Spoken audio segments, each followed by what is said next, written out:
emphatic thump they gave to this particular qualification series? Well, no one actually knew exactly what the Black Stars were going to give us in the FIFA World Cup qualifiers, because the FIFA World Cup qualifiers itself was sandwiched with the AFCON qualifiers. Yes, exactly. And in the AFCON qualifiers, we saw how the team has been poor. They played about 6 matches in the qualifiers and they've not won even a single one of them. But as to how they bounce back flawlessly in the World qualifier speaks a lot about the mentality of the entire team. And we saw the seriousness which they attached to the qualifying series for the FIFA World Cup. Yeah.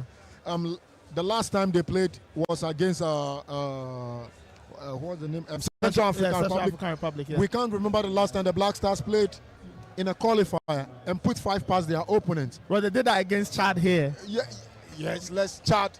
Well, we'll talk about Chad some other time.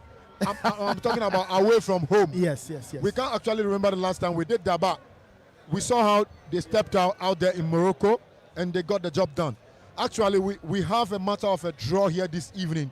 If they're able to get a draw, barring any result from anywhere in the qualifiers, the Black Stars are in the FIFA World Cup qualifier. They will be in the FIFA World Cup next year. So it's business as usual.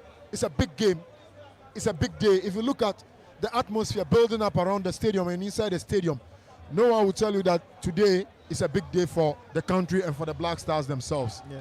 Our national anthem says, God bless our homeland Ghana and make our nation great and strong.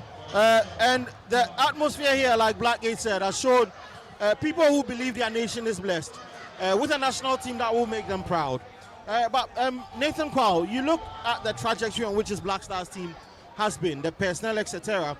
And one name stands out. Jordan Ayew has been the standout name in these qualifiers, rubbing shoulders with some of the biggest names across the globe. I mean, just what kind of leader has he been to this team? I will say that Jordan has surprised me. I didn't imagine that one day he would be Black Stars captain, even if I imagined that it would be because, you know, he was probably be the most experienced, longest serving player. But I've liked how he's handled this team. It's been devoid of controversy. It's been devoid of conflict. Not how to say about the team dynamic ever since Jordan was made captain. But I again look at his style and I'm not too surprised. And this is it. If you look at a lot of the players we've had in the national team, Jordan is a very candid player, very frank. I remember he granted an interview a few months ago and he was very open about the team dynamic, the understanding of the team, where the team was, his own thoughts on the transition we were doing as a country. And he felt we didn't handle the transition. But ever since he became captain, he's handled a lot of the issues around the team very well. I was very surprised. I had a very interesting encounter with Jordan Ayew a few months ago in the Unity, in the lobby of the Black Stars Hotel. He was having a very frank chat with journalists, off record, obviously. But he was very open to answering all our questions and even telling us all kinds of things about the team people did not know. And he cast a very calm character, a very cool person, very chill with us, the journalists, but even so with his teammates. That was when I began to see him in a very different light. And I've been very impressed with how he's handled himself and the players who he's working with and the players working beneath him as a leader. So I have been impressed.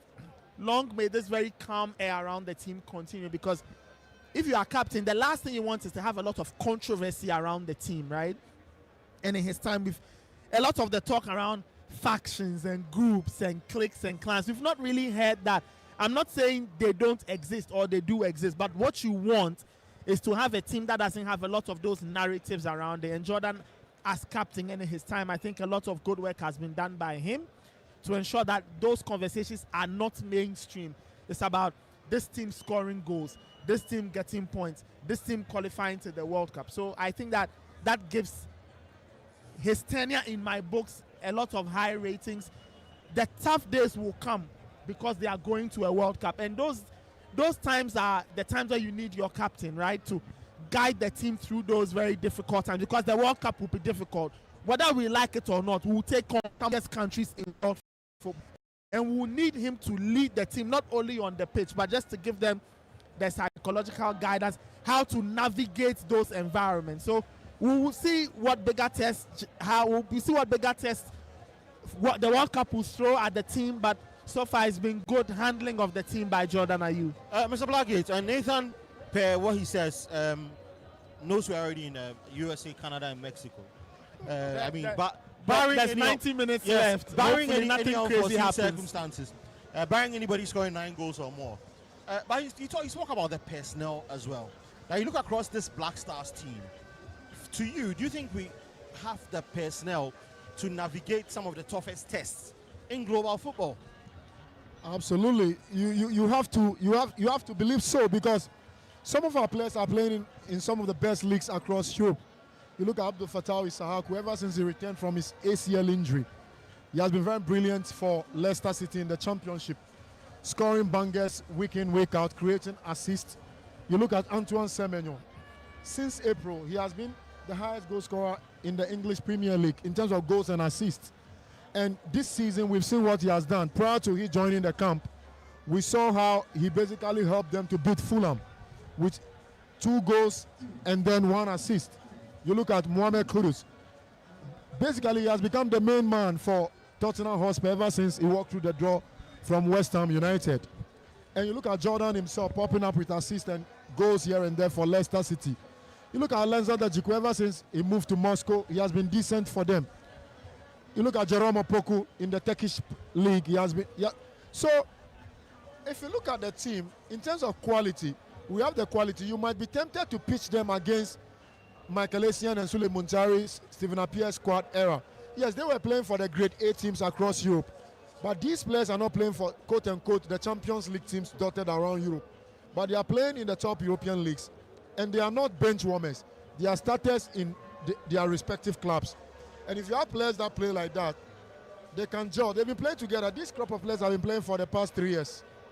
And for now, continuity is key. And if you look at what Coach Otuado is doing, he's not tweaking the team that much. Yes, every color we might have 3 or 4 new additions. But the core of the team has always been there. Look at Thomas Partey. He has started the World Cup before. He has played in about 3 AFCONs. So in terms of experience-wise, he has played for Arsenal for about 5 seasons. So if you look at leadership qualities around the team, the spine of the team itself, we have quality in there. And it's by no means fluke that Jordan Ayew has been the main man for the Black Stars in the current FIFA World Cup qualifiers. 7 goals, 7 assists. The last time we've had somebody, individual player for the Black Stars, did something of that caliber, got to be Asamoah Gyan, who in his era took the team on his shoulders. But Jordan, ever since he was made the captain, he has shown us that leader part of his business, that leadership quality. You know, there was a time I saw this thing being done with Mohamed Kudus, where he has to pick in between this or that.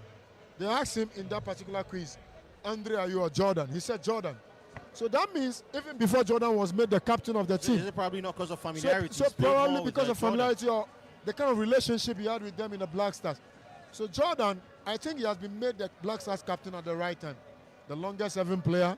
And ever since, I can't remember the last time we've had a Black Stars captain who openly spoke about his tenure, the mood in camp, where he wants to see the players, like the team go, their vision, and how he wants the players to coordinate around the team. Currently, if you look at the Black Stars, we don't have that negativity hanging around the players in terms of their relationship. Like Nathan spoke about earlier, like the cliques in the team, the skirmishes around the club, around the national team. It's no more there. It's collectivity, it's holistic approach to games. And it's nice that you see that. You know, sometimes people speak ill about Jordan, but I tell them, without Jordan, the Black Stars will be toothless. He has given us something that we've been lacking ever since Asamoah Gyan left the team. And if you have a captain that always brings his A game on board whenever he's playing, either he's scoring or he's creating an assist for his teammates to score, I think we are in good hands. And yes, at the World Cup, the test will be tough, but at the end of the day, it is the kind of deal with. And I think the Black Stars have the caliber of players that can be able to deal with any kind of opponent that has been put in front of them. Absolutely. But Blackgate's made a major point about the mood in the team, etc. Nathan. We are seeing a lot of the ex-players in and around the team, the likes of Asamoah Gyan, Stephen Appiah, etc. What role do you think this is playing with regards to the psyche of the boys, the mood in camp and all of that? I mean, it's important, and having those players around plays a key role. Why? Because you see, whatever these guys are feeling, the other players have felt. So they completely understand what is happening. And for a team of this profile, when you look at this current Black Stars team, they are a relatively young team. If you take out the likes of Jordan Ayew, in terms of age, so Jordan and Benjamin Asare, if you take those two out, you have a team that's relatively young. A team that's, 25, 26 average age-wise. So you want to have something to guide them. And that's why the likes of Stephen Appiah and Asamoah Gyan and co are key.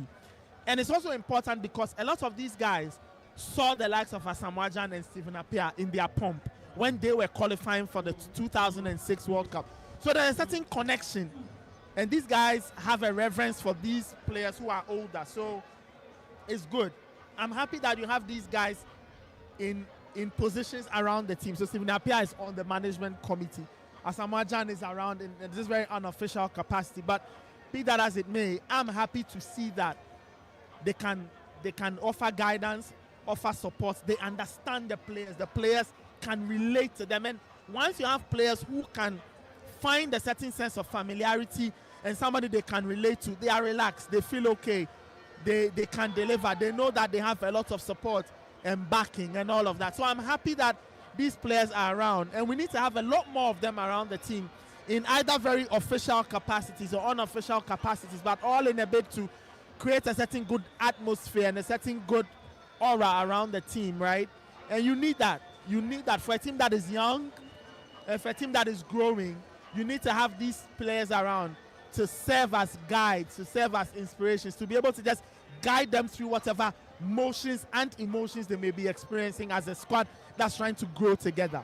Absolutely, and we would want that cohesion. Most importantly, that spirit in the Black Stars that would propel them to shine even brighter than they are now. Talking about the Black Stars shining, more than 20 goals in this qualifying series. The Black Stars were known to be a team that didn't score a lot of goals, but over 20 goals is a massive achievement. Have they found their scoring boots? Is it tactical superiority? What do you think is accounting for the Black Stars putting a lot of goals past opponents? Well, if you break down the goals, you see that the goals are not hinged around just one man. Yeah, Jordan is the top scorer with 7 goals, but aside him, you realize that different players pop up with goals around the team. So if you have a team that plays like that, then that tells you that no matter what happens, anybody on any given day can pop up with the goals to win the games for them. Kudus pop up with goals, Kamaldeen Suleimana. You look at Thomas Partey, you look at Jiku, you look at Salisu. Yeah. All these guys chipped in with goals at one point in time during the qualifying series.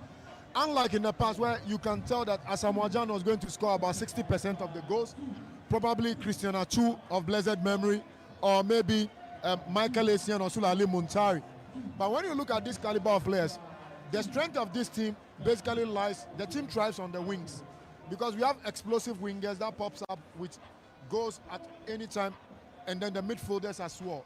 So at the end of the day, I am personally not surprised that we've scored this number of goals, because all the players that we have from midfield into attacking positions, all of them can pop up with goals at any point in time during the games. And in terms of the evenly distribution of the goals, that tells you the strength of the team and how they can play with different variations and tactical formations. It's all about executing exactly what is being taught on the training pitch during the games. And so far, in the FIFA World Cups in particular, the team have shown that they can play with different mindsets and different approach. Like I said earlier, it's all about the kind of opposition that is being put in front of them. That's what they've managed to deal with. And so far as they have that caliber of that kind of mentality, they'll be able to tackle any kind of stiffer opposition placed in front of them. And for Coach Otuado, the team struggle for goals, especially in the AFCON qualifiers. He picked a clue from it. So if you look at his approach, he's always trying to give opportunity to more attacking players in his team selection. And I think it has paid off to premium effect in the FIFA World Cup qualifiers. Absolutely, it has paid off to premium effect, giving people chances. Talking about chances, Kwesi Sibo. We all watched him here on his debut. Yeah. And we watched him against Car as well, all the way in Morocco. What have you made of his introduction into this Black Star setup? I think it's been a very interesting option for Otuado. because if you look at all the midfielders, I think he's the one who's giving Thomas Partey the most comfort, the most assurance, and the biggest, how to put it, the biggest pillar really on which Partey's performances in the last 2 games have been built on. If you look at Kwesi Sibo, for example, when we took on Mali, he was a brilliant addition in midfield. He allowed Thomas Partey the freedom and the assurance to play and express himself. Right? If you look at what he did in the other game as well, it was the same thing. Even though I believe that against the Central African Republic, he wasn't as smooth as we would have wanted. I think the output was relatively good. He still allowed Partey to thrive and go on to score a goal in that game. So I think he's an option. He is an option for the future. The only thing that concerns me about Kwesi Sibo, I saw his fan club outside when I was coming. A host of people wearing Kwesi Sibo shirts, number 8. They're here to support him. Yeah, the thing that worries me about Kwesi Sibo is that he's not getting enough minutes at Real Oviedo, and that's a bit of a worry because you want your national team players to be very consistent at club level. If they are sharp at that level, they will bring that form to the national team 9 times out of 10. So that's my slight concern. I hope things change for him at the club. I hope he gets more minutes because you really want to go into the World Cup feeling confident, feeling sharp, feeling good, and on the right form. He hasn't gotten enough minutes for me. So that's just a slight concern. But apart from that, I think he's been a very, very good addition to the midfield of the Black Stars ever since he got his opportunity. Absolutely. Very soon we'll be testing the pulse of the stadium. I'm sure you can hear a lot of music in and around it. Yes. And people are having a good time. And very soon, Kobe Perry will be going around like he usually do to have a conversation with the people in the stadium to find out exactly what they are expecting in this particular game. And then we'll do like a full tactical analysis of the game, the Black Stars, etc. But the pitch is looking plus Blackgate. Well, yeah, the pitch, I think we have to praise the National Sports Authority for doing a great job here. We all know how difficult it is for us to maintain our pitches in this country, but ever since King Yawampofo, the new National Sports Authority boss took over the helm of affairs, he has proven that he is the man for the job. At least for the Accra Sports Stadium, the pitch has been in perfect conditions for the qualifiers, and they've never had an oversight over exactly what they are doing. And we've not seen the negativity surrounding the pitch by the coaches or the technical handlers of the Black Stars. And the players themselves have never said anything bad about the pitch. And this afternoon, if you look at the pitch, this is the best we can get the current pitch to be, unless we have a hybrid pitch that will look better than this. I think they've done a very great job. And look at the inner perimeter branding. The only thing is, it's a high time Ghana should go in for the electronic pitch side branding, because we should. The plywood and the backdrops, earlier we saw how the wind was blowing and they were all flying around. Yeah, you can't blame them. This is what they have now. They have to make do what they have to do with this one. But I think going forward, we should start thinking about getting the electronic inner perimeter branding. But I think the atmosphere, if you look at the atmosphere, it looks like this is a big day, and you can't ask for a better atmosphere than this one. Before kickoff, the stadium will be packed to its maximum rapture. As I speak, the tickets for the game has been sold out. I had a conversation with people downstairs, and perhaps this to the ears of the sports minister, the GFA, etc. They said, listen, before the World Cup, let's put together one high-profile friendly right here at the Accra Sports Stadium. Well, look, I get the idea. I mean, a lot of it, there's a lot of work that goes into these friendlies. So, yes, I'm happy people are mentioning it. Maybe the sports ministry and the GFA will need to have a conversation to figure out how possible it will be to have the Black Stars play here, right? Maybe before the World Cup, right? I mean, if they get their qualification over the line, sometime next year will be good. They do have 2 friendlies next month against Korea and Japan. Wonderful. Should they tie up qualification today, I think it's a great thing to have them play in front of the home crowd one final time before they go to the World Cup. I'll just cycle back to what Blackgate was saying.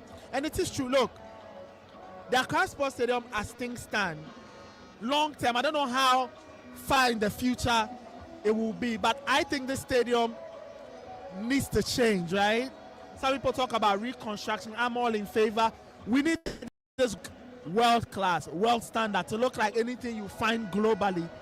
So, I mean, that's a conversation for later. No, I think, you see, have you been to the Kegwe Stadium in Togo? Yeah, Yes, I've Stade been de there Kege once. is Stade de Kege. What do you make of that stadium? Currently, it looks better than the current state of that stadium. Looks better than the Accra Sports Stadium because they got banned for some time, so they had to refurbish the stadium, and they've gotten it back to standard. You understand? See, the notion that people in Accra don't watch football is a lie.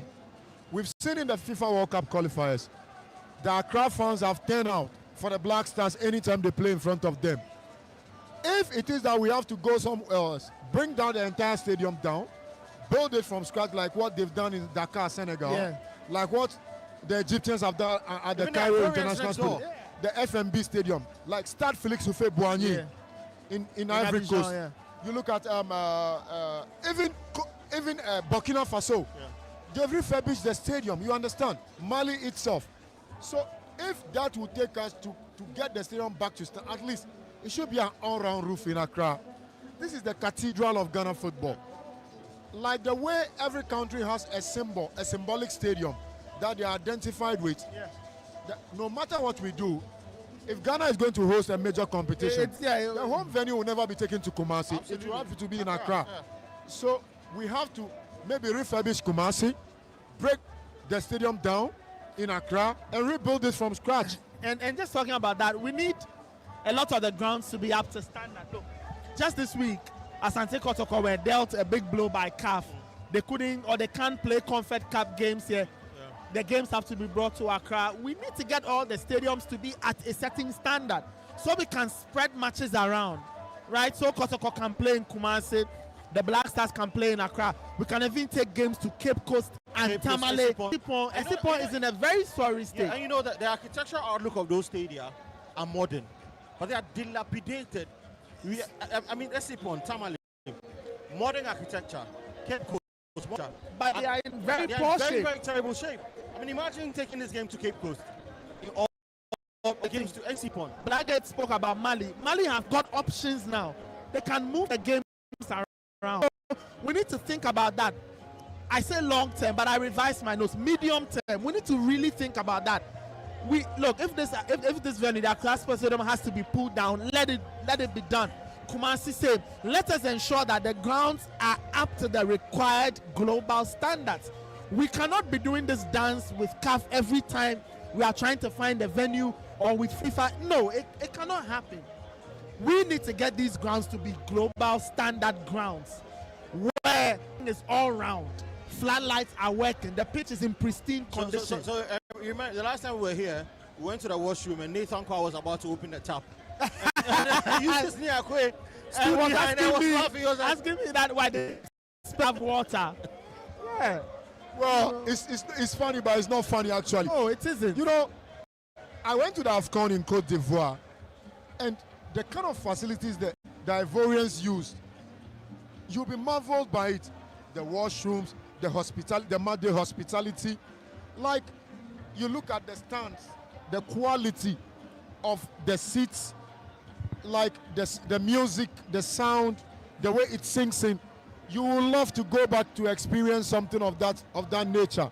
See, Ghana, we can do it. It's all about the politicians supporting the National Sports Authority. And you know, if you to maintain them properly and hold people accountable, when you put people in authority to be able to oversee the maintenance of the facilities and they are not, you kick them out, you keep chopping and changing until you get the right people to manage the facilities. Because media will form a major part of our country.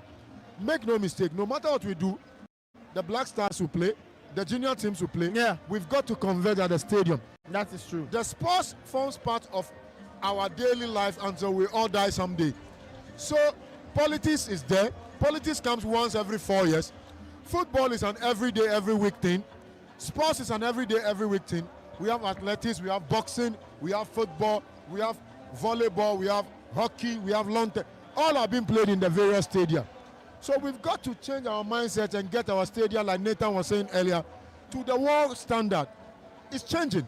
Look, Morocco have invested so much into their infrastructure and they are reaping it all over. They even have excess. They give us someone we want to play. I mean, how do you call it? Meknes. It's a community park. it's what 15, 10 or 15, 12,000 capacity community park. See, because look at the state of it and the pitch. Because look, the Accra Sports Stadium currently, today the Black Stars will play. Tomorrow, Hearts of Oak will have to play here. Mind you, if we are, like Nathan was saying, if we have quality stadiums dotted around the country like Accra, let's say if the Tema Sports Stadium is in good shape, or the Legon Sports Stadium is in good shape, and some of them have to be 40,000 capacity. Yes, they will have to go and play there. 12,000. But look, the PISA branding has to change overnight because of the sponsors. The national team are not the same sponsors that sponsor the Ghana Premier League. Exactly. So all the PISA branding has to change. It puts pressure on the workers of the National Sports Authority. So you see, at the end of the day, we don't have enough facilities to be able to accommodate the demands of the sports in the country. And Ghana as a country, for more than 50 years now, we shouldn't be struggling to be able to have decent facilities around. Boteman is there. I heard the sports minister saying that they want to build a 50,000 seater at the Boteman. Yes, if they will do it, it will serve a good purpose. The University of Ghana Sports Stadium, the politicians let us down by not building that particular stadium to world-class standard. Because if we are to reconstruct Accra Sports Stadium, if the Legon Sports Stadium was built to a more ultra-modern standard, we can be playing our matches there whilst we build this one from scratch to its maximum standard. Because currently this stadium is 40,000, and matches of today cannot host the demand for fans into the stadium. Absolutely. So at the Independence Square, I've seen them mount a fan park there. Yeah. That the overflow should go there and when watch the game. When the stadium was built initially, Ghana had a population of what, 6 million? Yeah, this was what, in the 50s, right? 50s, 60s. You know, so we had a small population at the time. Yeah. But, I mean, things have changed. The numbers have gone up. So we need to start to think a bit more about what we can do. Sporting infrastructure is really good. I guess maybe we still haven't understood the full value of what sports can do. But sports holds the key to a lot of things. Youth employment, poverty alleviation, engaging people in work. We need to start thinking about it that way. Once we start to see it that way, we'll start to double or triple our efforts in doing the things we have to do. Upgrading facilities, building new ones, having sports treated with more seriousness, right? Sports colleges, sports universities, sports faculties, all of these things, and the general economy around sports. Today, look, walk around the stadium, vendors, people are drinks, selling water, food, whatever, paraphernalia. So we need to understand that once we can get the sports bit right, you are doing other things. You are giving people work to do. Because you know the stories. What happens on match day in England on a typical Premier League weekend or even a football weekend, either it's Premier League, Championship, League 1 and League 2. You know it. The kinds of things that engage people and the money people make every week doing the little things they do all around the sporting economy. We need to think a bit more about that as well. Absolutely. And you know, Blackgate and Nathan, it's a Sunday afternoon, right? And people are looking for things to do on Sunday afternoon. Exactly. They want to go out with their families and do something. I mean, my son would have loved to be here if I wasn't coming early. I'll bring him in and come in. There are lots of families. I was downstairs earlier, and I mean, people are just in down having a drink, having a chit chat, and it was something they would love to do. But then the quality of the infrastructure is important. Well, the quality of the infrastructure, you can't take anything away from it. See, look, the VIP section of the Accra Sports Stadium, if it is raining, where we are seated here, we are sitting very deep to us. Even though they termed it roofed. Look, you can't bring your family to the stadium to sit at other sections of the stadium.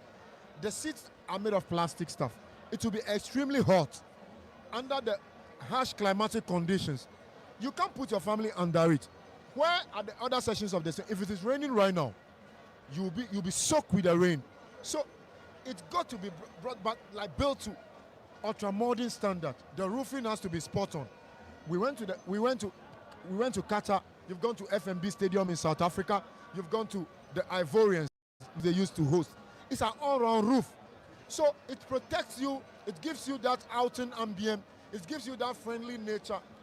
You don't go to the stadium to pay. At the end of the day, you are sweating, you are cleaning your sweat all over. So the infrastructure needs to be upgraded to world-class standard so that when you are coming out to watch the games, you feel like you can treat it like it's an outing environment where you can go and have fun and enjoy yourself over the course of the 90-plus minutes.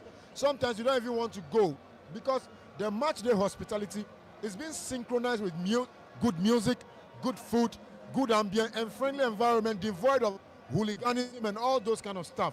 Today, you look at the mentality at which the National Sports Authority and the security services take this game so seriously. Look at the number of personnel from the police force that are here. I can say there are more than 1,500 to 2,000 without mincing words. Their presence are felt, they are all over in our faces, and you dare not misbehave. You have to comport yourself. And if the fans can feel like this is the standard, then I don't think anyone will feel intimidated to come to the stadium. And when you come to the stadium, you know that you have to comport yourself. Football is about all you win, you lose, or you draw. Then people can now come out in their numbers to enjoy the games on match days. Yeah, definitely, and for our Ghana Premier League as well, I think it's a major talking point because people want to enjoy it. I mean, you can watch Ghana Premier League games and you tell yourself, listen, if this is packaged properly, people will come to the stadium to enjoy exactly. it. And you go outside Accra, and people actually come to the stadium to watch these games. I mean, it's a matter of urgency. I mean, I listened to the President of the Republic. And bear in mind, tomorrow, we have an exclusive on Sport FM. We are Ghana's voice of sport, man. Of course. Absolutely nobody has done it, but we have interviewed the President. And tomorrow, tune in, 9 a.m. sharp. You hear what the President thinks about the Black Stars and the whole lot. I don't want to give a lot away because, I mean, come on, we are the voice of sport. No, I mean, our listeners, that's true. Yeah. Tomorrow, 9 a.m. on the Sporty Breakfast on YouTube as well. You can find that exclusive interview with the President of the land. Absolutely. His Excellency John Mahama. Yeah, absolutely. And he mentioned that, listen, he found out that the TNA was built for 16 million. And University of Ghana. And he's asking, no, he did. I'm telling you, like, yeah, and he's like, he's wondering what's happening. So what he's doing is he's going to get the consultants who built the TNA to look into replicating it across the 7 locations that they've identified. They'll build stadia, and that would improve infrastructure because the TNA is a standard stadium. Yeah. Maybe it's what 12 or 15,000 capacity. 15,000 seater. 15,000 all-round seater. All-round roofed. Fantastic, just like the Bournemouth Stadium in England. Yeah, I think Vitality. The Vitality is also about 15 or 16,000. So he said he was going to engage them to build that. And if we got that $16 million for 7 of those, it's fantastic. We should look at placing at least one of them in Accra or its environs, where families can go over the weekend and have a good time. And our sports will be in a better place. Well, one can be situated in Tema because of course, the Tema Sports Stadium is very strategic. The Division 1 clubs use the Tema Stadium very well. And then the Premier League teams can also go there to use it if the Accra Sports Stadium is not, and the Legon Stadiums are not available. Then look at the Volta region. The Volta region has been starved of any decent. The resource center is an eyesore. It doesn't even have a tartan track. You look at the whole sports stadium. When it rains, it's soaked. Of course, it's like a swimming pool. Teams can use that. Then you look at the Savannah region. They will need one. They will need one. Northeast will need one. Western North. Well, Western, we can argue that the TNA exists there, but the TNA is not government property. It's not government property, so there's one there. Then I think that whilst all of this is being done, we need to refurbish the grounds. For example, Esipon, the state of Esipon breaks my heart. It's terrible. It really breaks my heart to see the ground looking as shabby as this. It is a big dent on us as a country. And I would expect the government and the NSA to quickly look at Esipon and get Esipon up and running. That stadium needs more than a rehab. It needs a lot of work. It needs a lot of work. And a lot of the grounds around. So, Blackhead, I completely agree with you. We can spread the 7 to the new regions. But as we do so, we need to have a second look at facilities and see what we can do in terms of the ground. And you see, if you go to Hohua in particular, if someone like the former minister, Honorable John Peter Amewu, can single-handedly build such an edifice for his club. See, sometimes you might think people are hyping it, but we all saw their game against Young Apostles on TV. And the quality of the facility, even though it's not yet 100% completed, they are on the verge of completing the Titan tracks to get it up to scratch. If we can get such facility in Idaho to serve as a purpose for the Volta region, it will go a long way too, because currently the Volta region has 2 Premier League teams. Yeah. You go to Pando and look at what Dr. Randiabe and Mr. Kutoche are doing for Hearts of Lions. Even though they are still constructing the place, it looks good. We need infrastructure dotted around because that's what will help harness the raw talents from those regions before they can come into the main buffer in the country's capital, where they join the various national teams to be able to have proper preparations for the international assignments for the national teams. I think it will go a long way. See, countries that have invested heavily into their infrastructure are reaping the results. Currently, look at the Moroccan under-20 team at the under-20 FIFA World Cup, playing some fantastic stuff. Look at the under-17; they've won the AFCON and they'll be going for the World Cup. So it's something, and they'll be hosting the AFCON proper. Look at the respective stadiums that they've built for the AFCON, the upcoming AFCON in December. So I think it's a high time Ghana starts investing properly into our infrastructure. And the president, you can't fault the president. People are overbloating the budget for building the various stadia. So if they can get consortiums that will be able to build them on good budget and give us quality, why not? We are all in for it. After all, it's taxpayers' money. Absolutely. And we'll be looking forward to that. And atmosphere is getting even more electric right here at the Accra Sports Stadium. The floodlights are on. Probably we'll need them later on. But the place is filling up. There's a bigger crowd outside than there is inside. And we are anticipating Black Stars taking on Comoros. We had the Comoros manager speak. And he spoke about why he feels Ghana didn't qualify for the AFCON. The fact that the AFCON qualifiers were played over a period of 2.5 months. And Ghana were not in top form at that time. And the World Cup qualifiers were more favorable, etc. Would you say he's playing mind games, or perhaps he's telling us the stark truth? Well, what are the facts? Yes, the AFCON qualifiers were played over a relatively shorter period of time. But, I mean, Ghana's reputation is such that it doesn't matter how long you play the qualifiers. You will have to get it done. You will have to get your job done. You have to execute. You have to ensure that you qualify nonetheless. The qualifiers were played by different countries. Some made it. So I don't know what was Ghana's excuse, but that's in the past. Some people still think about that. I am one of those. It hurts that the Black Stars will not be at the AFCON. You see, because the AFCON would have served as the perfect test for the Black Stars. Smart Cup, you know exactly what your team can or cannot do. The rhythm of the team, how they would operate in a tournament setting. Then you do your tweaks and you go for a World Cup. But we missed the opportunity. We are not going to be at the AFCON in December and January. So Otuado will never get the chance to test this team in a proper competition environment to see how mentally strong they are, how fragile they are, how they can act or react. That opportunity is gone. So it really hurts, and I think it was an opportunity we actually blew as a country.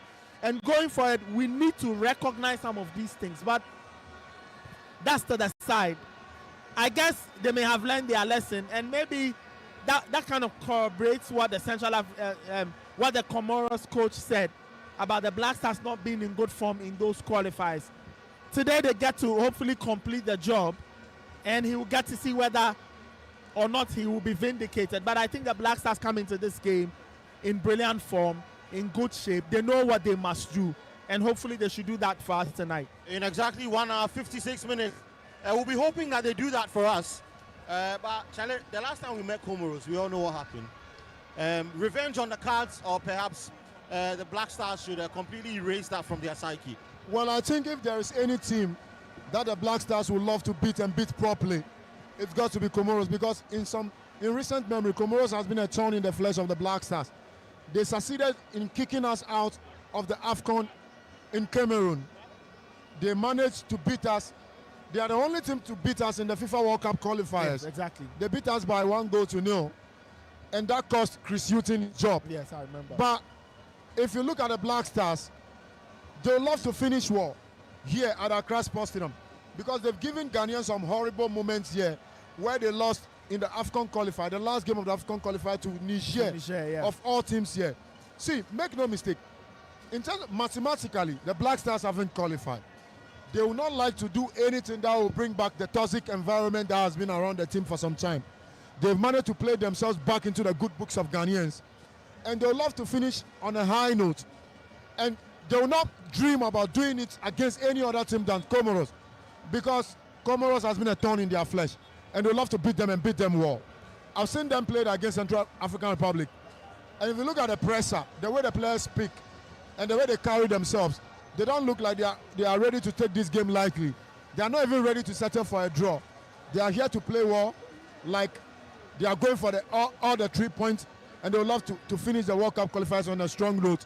So that feel-good factor, let me use the word, the jamboree will spill over onto the streets of Osu, and then Accra and to other parts of the country.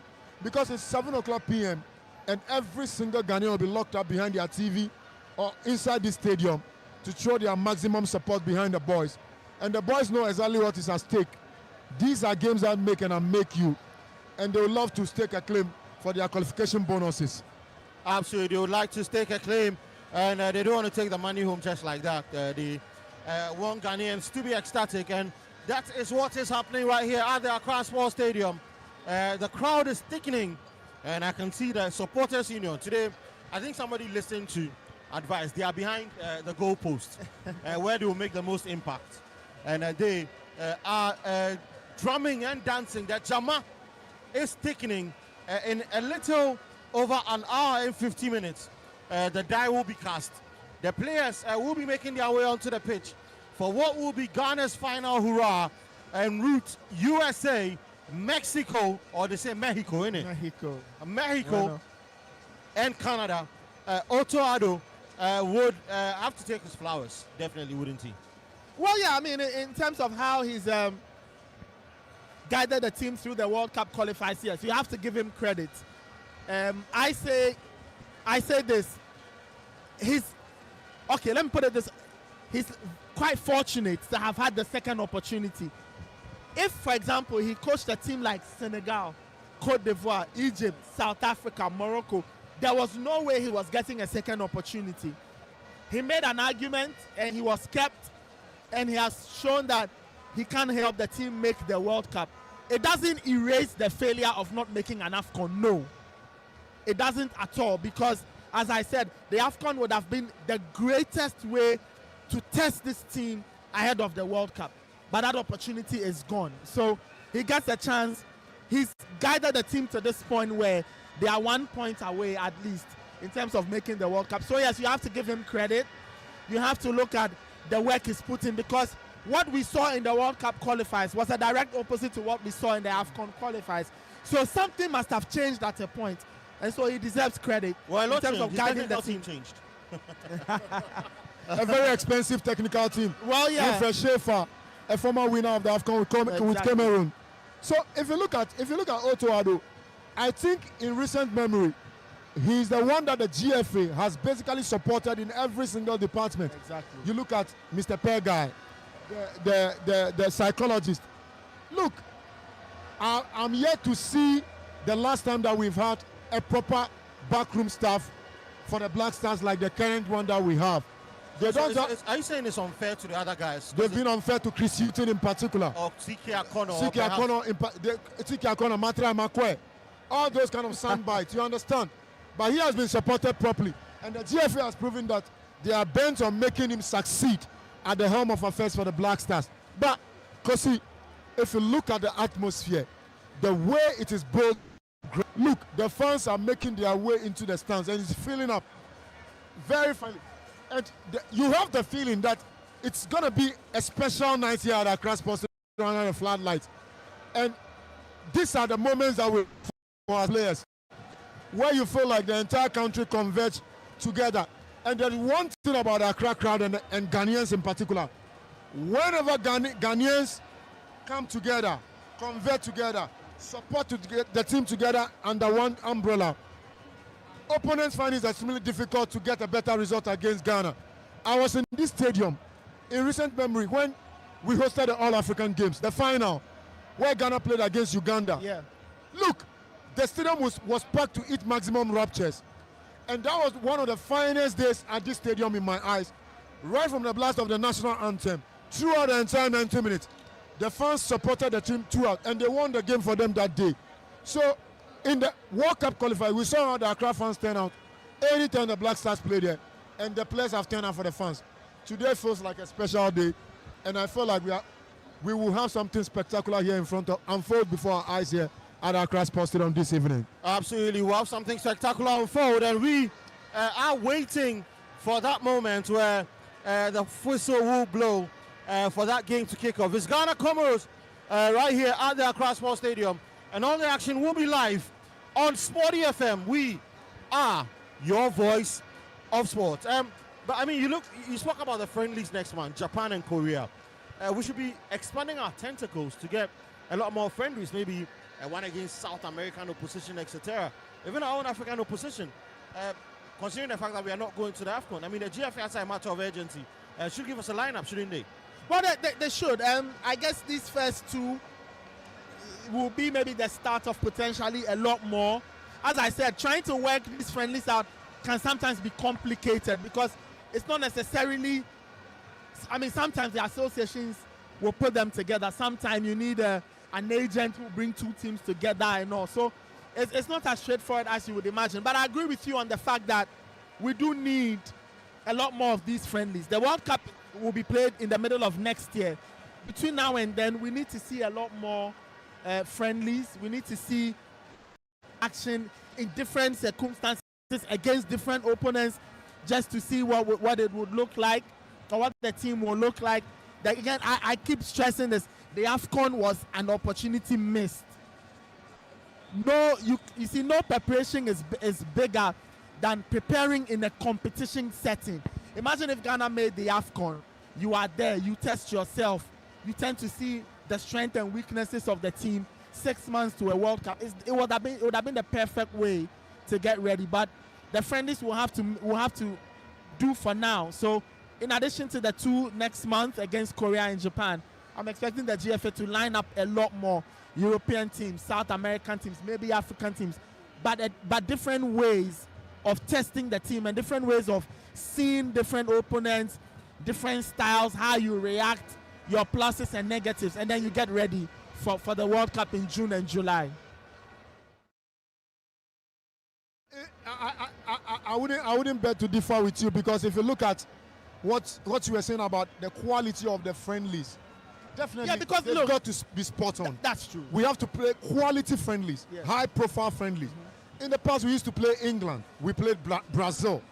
These are, see, sometimes you intentionally put your players in front of certain opponents to test their pulse, like to knock them in terms of their mental.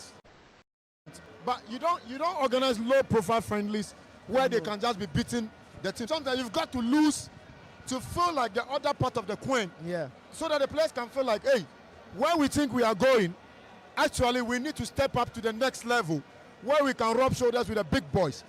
In 2010, we saw how we played against Serbia, played against Germany, played against Australia. Yeah. Then we had to contend in the knockout stages. We played Uruguay. The round of 16, we played against America. Yeah, the USA. You understand? These are games that we played that showed us the quality of the players that we had in the team at that particular point in time. But currently, we are yet to play any high-profile friendlies. And aside the qualifiers, yes, we'll be playing against Japan and Korea, who, like both of them, are powerhouses in Asian football in November, which to me, very good high-profile friendly. But aside them, when the year turns over, whilst others are playing in the AFCON, where the best teams in Africa are playing against each other, then we are not in the competition. So we've got to think about how we can manage to get high-profile friendlies when the opportunity presents itself. Because you might not have the opportunity to play maybe 7-8 friendly matches before the World Cup proper in June, July. Yeah. So whenever the FIFA window opens, you've got to get quality opponents to play against. Sometimes, like I said earlier, it's not about just about playing to win. You've got to play to draw. You've got to play to lose. Yeah. There's blessing in every defeat. So you've got to taste defeat. You've got to be heckled to know that, no, maybe I have to change my tactical formation. Yeah. The players need to look at themselves well and think, oh, we might think we are playing some fantastic stuff, but we are not yet up there. But at the end of the day, it is all about getting ready for the Mundial itself proper. Because in the FIFA World Cup, every single game you play and win, the remuneration gets higher. Yeah, of course. So we've got to twin our minds as to the approach. First, we've got to Comoros today, which I believe we'll be able to do with them and get the required results. But at the end of the day, in terms of a medium plan and the long-term plan for the FIFA World Cup, the GFA got to understand exactly what they are doing. If I don't think this FA will tamper with the technical team. It's all. I can't tell. I mean, there may be changes here and there, but look, I think all of us have expressed the same concern. This team has to be properly tested before the World Cup, right? To know the strengths and weaknesses, and then we go into the competition knowing what we can do to get the needed results at that tournament. Absolutely, and that test has to come in the form of friendlies, etc. But I don't know what you think about the technical team, but you can send in your messages on 0552571061. Let us hear from you. We are still live at the Accra Sports Stadium. We are counting down steadily to Ghana versus Comoros. I'm loving the atmosphere. A sea of yellow and white. And Charlie, if you are not here, I beg you, hurry up and come. The beautiful girls are in the building. Nathan Kwa is smiling. Charlie, I didn't expect you to say you know, that. say there are girls they come Ghana much as well. Yeah, girls they like football. Though. Yeah, You see, girls they like night football. Yeah. Because They like what? they like night football. You understand? Today I say we are doing No, jamboree. no, can you repeat? I said girls they like night football. Today we are doing jamboree in Osu. We are just at the Independence Square. You understand? The Accra Sports Stadium is just opposite the Independence Square. So from here, there will be spillage onto the streets of Osu and every part of the circle. So look who happy. Oh, everything will happen this evening. Because if you look at the Monday hospitality, everything is set. You look at soccer box and all those stuff. They are already in the stadium. Everything you want, you will get today. Charlie. We are in Osu. Charlie. Everything you want, you will get in They say Osu. everything they also. Shout out to Kobe Perry. Kobe Perry is getting ready for the jamboree. But Charlie girls there, everybody there. Yeah. Kobe Perry is there. Kobe. I'm sure very soon he'll be. Yeah, there are a few people around you. You wanna ask them what they feel and what they are looking forward to. All right.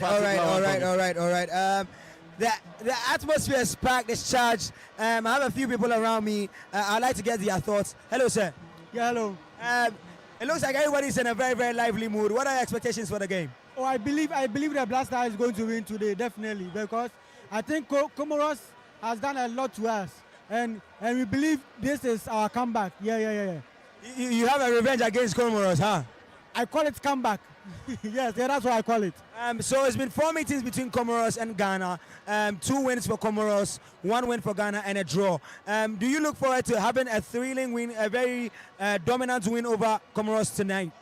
It seems the World Cup is done for us, like we are already at the World Cup. But scoring Comoros today is a very good comeback for us, and I think we need to score them. I think the 5-0 should repeat itself. Yes. So you want 5 goals against Comoros? And I can say that we've come back. All right, sure. Very, very necessary. Hello, sir. I would like to get your reactions on this particular game. What are your expectations for this particular game, sir? Oh, we are expecting to win. That's that ball. Yeah. We expect that. Should it be just anyway, maybe 1-0, 2-0, or it should be a dominant, convincing win? Any win, because we can't just trust our players like that. So Why can't you trust your players like that, sir? they are surprising. They can surprise. You mean in Ghana anything can happen? It can happen, sure. So any win is win. Any win is a win for you. So, all right, sir. Hello, sir. Hello. Can I get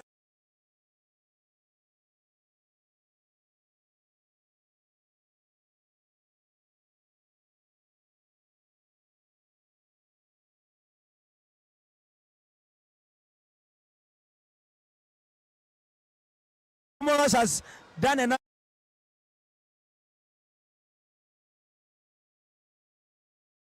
of that sort from you? I can say they are not having players more than us. We have players, and we have the men who can work very hard and get what we want. So for now, what has passed. Today is today. We'll see what will happen. All right, as you heard there, today is today. Life fans are expectant, a lot of expectations. Hello. I see a familiar face from Snap. What are your expectations? Just your expectations. Hello. What are your expectations? Hello, sir. Yeah. What are your expectations? Oh, I have some high expectations for the game because to me, I'm here for a must-win game. Yes, I'm here for a win game, right? So my expectations are very high. Yes, as you can see, my expectations are very high, like I said. So I don't want to see anything apart from the 3 points. Yes, I don't want to see anything apart from the 3 points. And you can see that the stadium is packing up, and this is what we want to see, and we are saying it. So the expectations are very high for the Black Stars, and we hope to see them deliver. Yes. So thank you very much. All right. So do you want a convincing win against Comoros? And if so, what are your score predictions? A very convincing one, of course, because at least I want to see the Black Stars crashing Comoros by 4-0. Yes, these are my expectations. At least we should trust them. We should trash them by 4-0. Yes. Thank you very much. I'm here with the one and only Kobe Stone. They call him the Okomankra. There's been a lot of conversations about you specifically because of your comments about our current Ghanaian coach. But he has been able to defy the odds. It has been an unfortunate AFCON qualifiers, but he has come back. He has been able to qualify the Black Stars of Ghana to the World Cup. Have your thoughts changed about Otuado? What do you think has to change? Otuado has not done anything extraordinary. We've had a lot of coaches qualifying us to the Mundial, which is the World Cup. So this is nothing new. What is new? Otuado playing at the tournament is what we are talking about. Can he take you to the tournament proper? When he went to the World Cup, did you see what happened there? It was so embarrassing. So, I mean, nothing has changed. We are only praying that we will go there and make a mark, not with Otuado. You know, you yourself, you know, Otuado is not somebody who is supposed to lead the Black Stars. He came to lead the Black Stars by just a birthday call. Remember his appointment? You said I want a birthday call. Yes, he had a call from the former president when the president was having his birthday, and the call came like, Otto, I'm kidnapping you. That was all. It wasn't anything. Wow. Why you not in this country? Why you not in this country? This is new news. It was Nana Adodankwa Akufo-Addo, his birthday, when all the wine, the red wines and the yellow wines were there.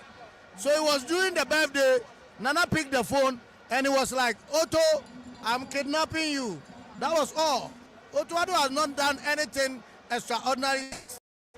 Everything is Otuado. So you still believe that Otuado is not the man to lead the Black Stars into the Mundial? When I met Otuado, he explained to me that he is good in scouting than coaching, which obviously we all know.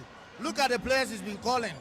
Kwasizibo, for instance, and a lot of the players, we will know that it's through his work as a chief scout. But when we are playing and the tactics are working, after 80th minute, 90th minute, don't you see how everybody is praying that the match even gets to an end? You understand? So Otto has not done anything extraordinary. So you still believe that Otuado is not tactically astute to lead the Ghana Black Stars into the 2026 World Cup? Well, we are yet to talk about that, but he knows that even when he's going, he will prefer we give him another hand, a heavy hand that will support him, so he can do the scouting job, and then the person, the coach, like Tom Semfe, the coach can support him to do the maximum work. Well, people have called for maybe a reintroduction of Kwesi Appiah after the AFCON, if eventually he goes on to do well with Sudan. Do you think those calls are valid? Well, we know what Kwesi can do. So you can, somebody is mentioning Kwesi. I can also mention Tom Semfe. You have been advocating for Tom Semfe for a while throughout the whole qualifiers. Why? Why so? He's playing the modern football. He knows our league. He knows our football. He knows our players. Even more than our coach who has been training with our players. So, such person, if you want somebody to lead you, you go in for the best. You don't go in for Matramakwe all the time. The Matramakwe is killing the country. So, Otto has done his part. He's still working. He still have contract with the FA. And he can still work as a chief scout for the national team. There are inside stories that probably it is because of the contractual agreement with the Ghana FA. That's the reason why we cannot outrightly terminate Otto Addo's contract. Do you think that should be a tangible reason why we should still keep Otto Addo? Terminating the contract, well, I don't know much about the contract.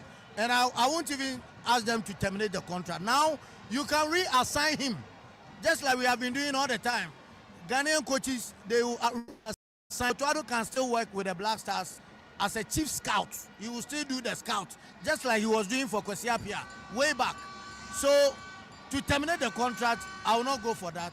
But we can reassign him as a chief scout. That position will even be far, far better for him than being the head coach.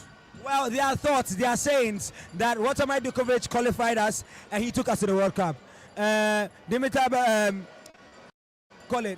the other coaches who qualified us took us to the World Cup. So they are saying that since Otto Addo has already qualified us and taken us to the World Cup once, he should also qualify. He has also finished qualifying this particular one. He should be the ones to lead us into the World Cup. You obviously have different thoughts, which we definitely agree with.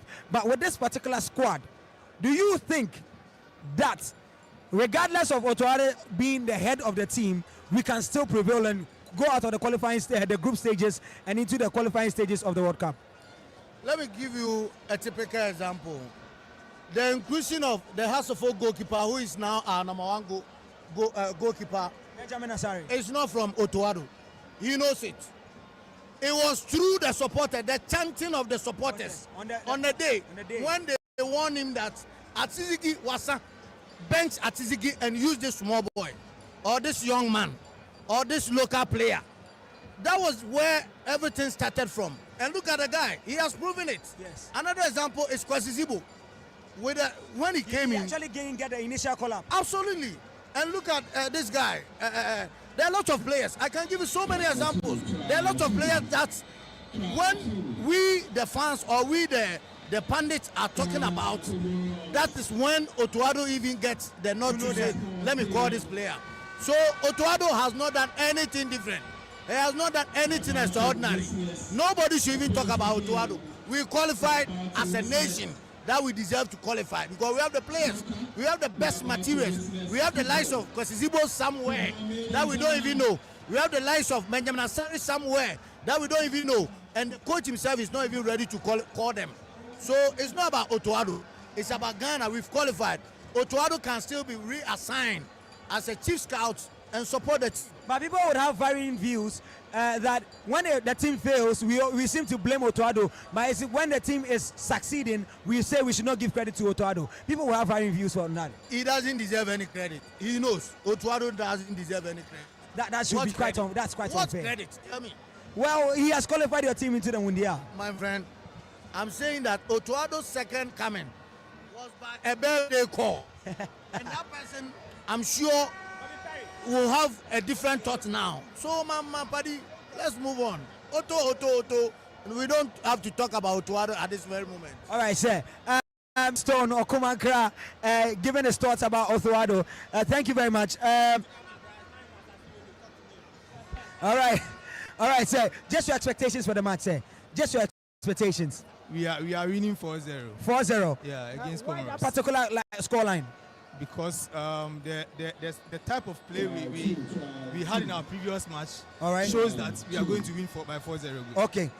People say we have a thing against Comoros. They have been dominant against us in our last two meetings, and so we should be able to defeat them convincingly.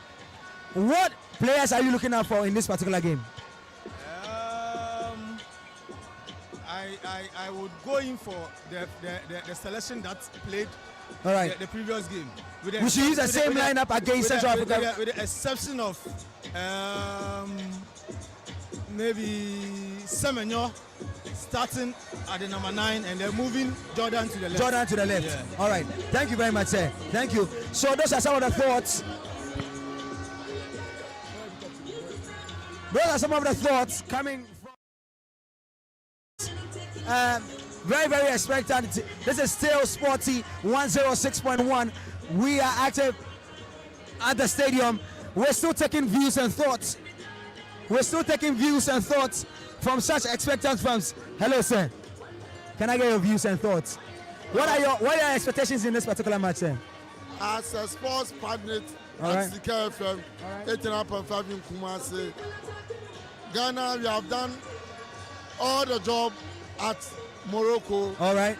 It's difficult for Comoros to beat us 8-0 from Madagascar to go and win against Mali 8 so that they will qualify. All right. What I want the boys to do is that three times has beaten Ghana. Yes. For the price sake, you should So bury them. Comoros has met Ghana 4 times. They have 2 wins against us. Yeah. We have 1 win and a draw. Yeah. So if you want to beat them today, we need to beat them convincingly. Yes, that's what you should massacre them today. For them to know that You want we it to be a bloodbath, a massacre. 3-0. 3-0. Yeah. What are your goal scoring expectations? The goal should come from who and who? Jordan Ayew, All right. Fatawu Ishaku, Okay. then Kamaldeen Suleiman. Kamaldeen Suleiman. Yeah. That will be his second goal if he eventually scores Yeah. for the Black Stars. So, I just spoke to Kobe Stone about Otuado. There's been conversations about Otuado. Simple and short. Do you think Otuado is the man to lead Ghana Black Stars into the World Cup? Miki Ando, Otuado, the last time we played, we won 5-0. But for the first 20 minutes, Otuado was not convincing. He played the game when you are a supporter. I'm moving from a journalist to be a supporter. You'll be shaking. A lady told me, is this a coach?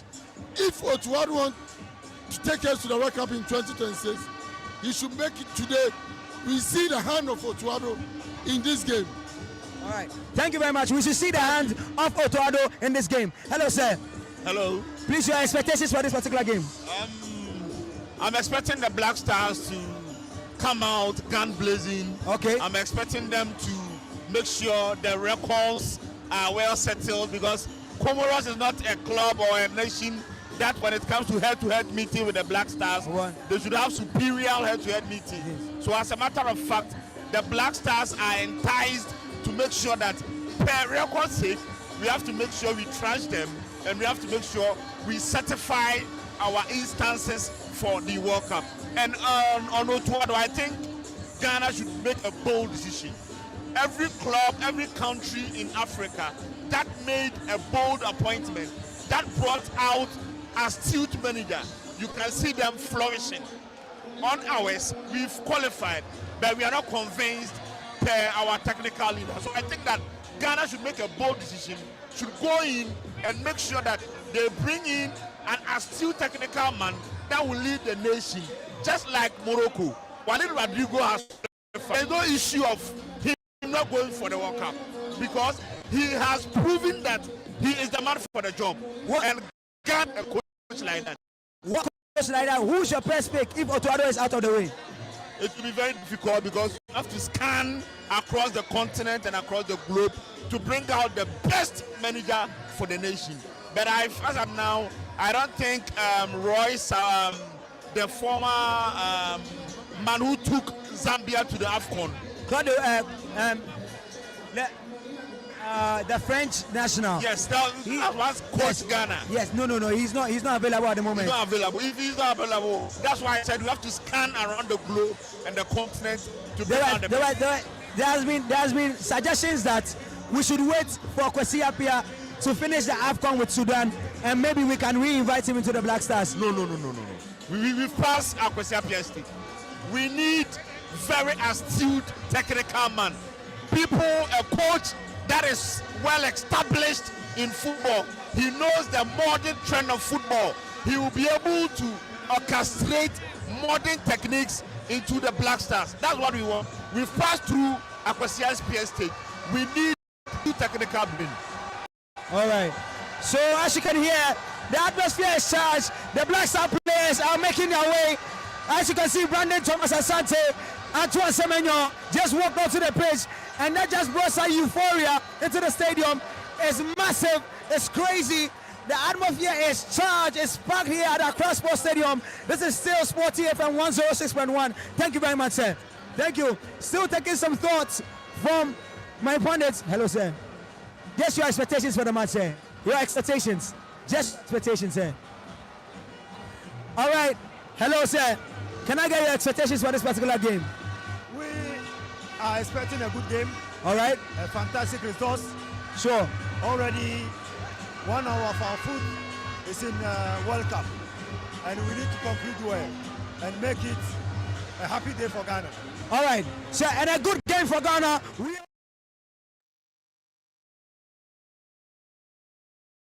And I'm moving over, handing over to Nathan Kwao, Mr. Q.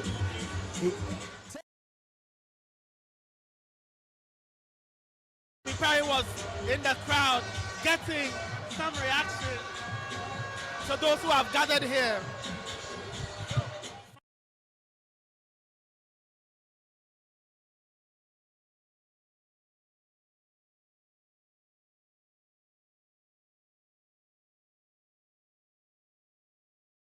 At the Accra Sports Stadium, just giving you updates on what is happening here.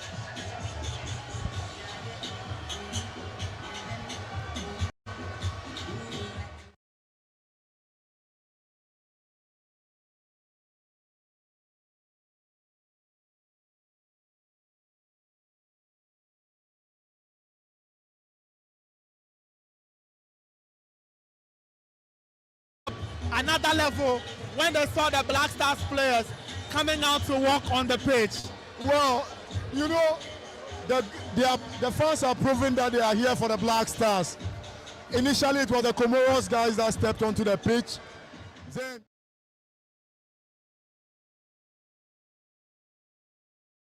inspection, and the very moment they came out of the tunnel, you could tell the entire atmosphere around the stadium skyrocketed and changed into a different carnival altogether. See, today is a big day. We are all blessed to be here at Accra Sports Stadium to witness history in the making on the day that Ghana will have the opportunity to show its fourth World Cup qualification. Fifth World Cup qualification at the Accra Sports Stadium. I was here in 2009 when we had the opportunity to beat Sudan to qualify here. And you look, players like Stephen Appiah played their very last game in the Black Stars jersey that day here at Accra Sports. And we beat Sudan by 2-0. And today, after so many years, I have another opportunity to watch the Black Stars still another qualification to the World Cup. It's a big atmosphere. This promises to be something electric, something epic. And you can't ask for a better atmosphere than this one. And about an hour before kickoff, look, it feels like the Black Stars are just about to kick off the game proper itself. At Accra Sports Stadium, you can't ask for any better atmosphere than this one. Wonderful stuff there. This is still Sporty 106.1 FM. We are broadcasting live from the Accra Sports Stadium. This is all sporty. We are just giving you a feel of the stadium. We'll be having live commentary when game kicks off at 7 p.m. Felix Romark is joining us. Felix, your own thoughts of what you've seen so far at the Accra Sports Stadium. The fans are here. They are expectant. We know what the Stars must do to win today or to qualify, but what have you made of everything you've witnessed so far? Well, I feel very proud to be part of this moment. It's a show of a sign and a message to the players that if you keep on seeking qualification to major tournaments, this is the kind of reception you are going to get when you are playing at home. And it also goes back to tell them that I think we really disappointed these guys by failing to qualify for the AFCON. Imagine if we are qualified for the AFCON and we are also qualifying for the World Cup. That would be a double party. But in all, it is also a sign that probably Ghanaians have forgiven the team for their failure to qualify for the AFCON. But great atmosphere. I also love the fact that the other part of the stands under the scoreboard, it's been open. I hope that the necessary inspection have been done to make sure that it is safe enough to have people sit under the scoreboard area, because in the last, I think before the start of the qualifiers, we don't have people sit there during games. I don't know the decision that went into having supporters get back into those stands, but I hope it is safe. But Nathan, I have been outside. I was outside about 30 minutes ago, and if I can tell you that the number of people outside the stadium, we are going to have a full capacity stadium for this evening's game. Wow. It looks like it's a huge atmosphere, and the fans want the Black Stars to steal qualification. Now, for our listeners, the permutations are fairly straightforward. The Black Stars will confirm their qualification with a draw or a win. Now, they can equally lose the game, but that would mean one of two things. Either they can lose and Mali beats, as soon as Mali beats Madagascar, the Black Stars are fine. Or Madagascar wins by 1 goal or 2 goals. Anything less than 8, or anything that does not cause an 8-goal swing. So, for example, Madagascar will have to win by 7 for Ghana to lose by 1 for them to qualify, or win by 6 and Ghana should lose by 2. Anything that produces an 8-goal swing. Yes, you see, when it comes to the qualification series, but the point is, we have to mention all of this because so at least they know the permutations these are the going into scenarios. I understand, Yes. but when it comes to the qualification series, and the mathematics become so complex, then you know that the impossible won't happen. Because I can't see how we will lose a game here by 5, 6, 7. It's not going to happen. It is not going to happen. But Felix, it will be prudent for us to Oh yeah, agreed. tell them at home For instance, exactly we what have to let them know Yes. the picture. The picture. Yes. So that everybody understands. I understand you. totally agree. As journalists, we all knew prior to this game that there is no way Madagascar was going to Mali, Bamako, to beat them by 6 goals difference. Oh, I mean, And Ghana has to lose by 3-2.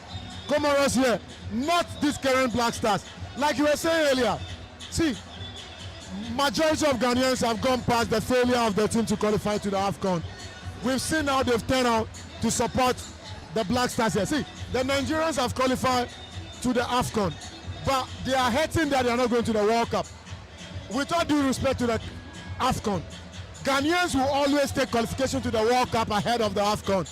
We would have loved to have the two of them, but if you here sitting as journalists, you are happy to see us at the Mundial rather than the AFCON. With all due respect. No, I agree with that, but you know one thing. I think that we will start feeling the effect of not qualifying when the tournament starts. yeah, we all feel the pain When the in tournament- December when it starts and we are not there. For now, we are all high off, you know, the fact that we are going to the World Cup. You mentioned that they are in a very complicated situation where all kinds of permutations will have to go their way. It's a complicated thing. You don't want that. So, at least on that score, we are happy. This is still Sporty 106.1 FM. We'll give you live commentary of this game between Ghana and Comoros from 7. Calvin Owusu and his team are standing by to take you through that encounter. We mentioned Nigeria. Maybe we should talk just a bit about them. Felix, what have you made of the group? Because at a point, South Africa looked fine. Then they were dog points. Then they drew last a few days ago. Now it has blown the group wide open. And Benin could be the surprise qualifiers from that group. Well, Nathan, for the South Africans, I was very surprised to see them commit such a very unusual administrative error. I've had the opportunity of working with my partners Data Sports Group. If you go into the FIFA system, when a player is suspended, you won't be able to select the player even in the lineup for a game. Because the player is suspended. Yes, the name won't pop up for you to select. Not just players, but officials as well. So I don't understand how somebody did not prompt the South African authorities that this guy is not eligible to play yeah. this particular game. And that is fine, because you can't make such a mistake in in a huge game like a World Cup qualifying series or a qualifying match. Imagine we sit here and then Inaki Williams is suspended, and then Aminu Shadow as the team manager or Alex Asante as the administrative, it will skip them. I want to know the reason for fielding an unqualified player. A mistake that Ghanaian Premier League clubs have stopped doing way back. Way back. Oh, you know, if you can't remember, so unqualified player. Oh yes. It was happening. Yeah. But you understand? Yeah. But there's a developed system that won't allow you to even pick the player. So for the South Africans, if they don't qualify, whoever committed that mistake would have to take the blame. For the Nigerians, see, I see the Nigerian Football Association and its team. The problem they are facing is a similar problem Nathan's Manchester United is facing. See, Nigeria's problem is the NFA and their ex-players. I see. And their ex-players. The ex-players feel they can do the job. They feel that they are better players. They are given the job. They can do it. Talk about Finidi, talk about Guavon. They can do the job. And they feel that Nigeria owes them a lot because they currently achieve a lot better than this current Nigerian team, apart from the OB team that won the AFCON in South Africa. Yeah. But the NFA itself is not united, and it is trickling down into the ex-players and then the playing body. One thing you can't say about the Ghana Football Association is the fact that the Ghana Football Association, as an association, they are very united. If they even commit, in quotes, a crime, members of their own FA will defend them. And when it comes to our ex-players, one thing we can take away from them is their unity.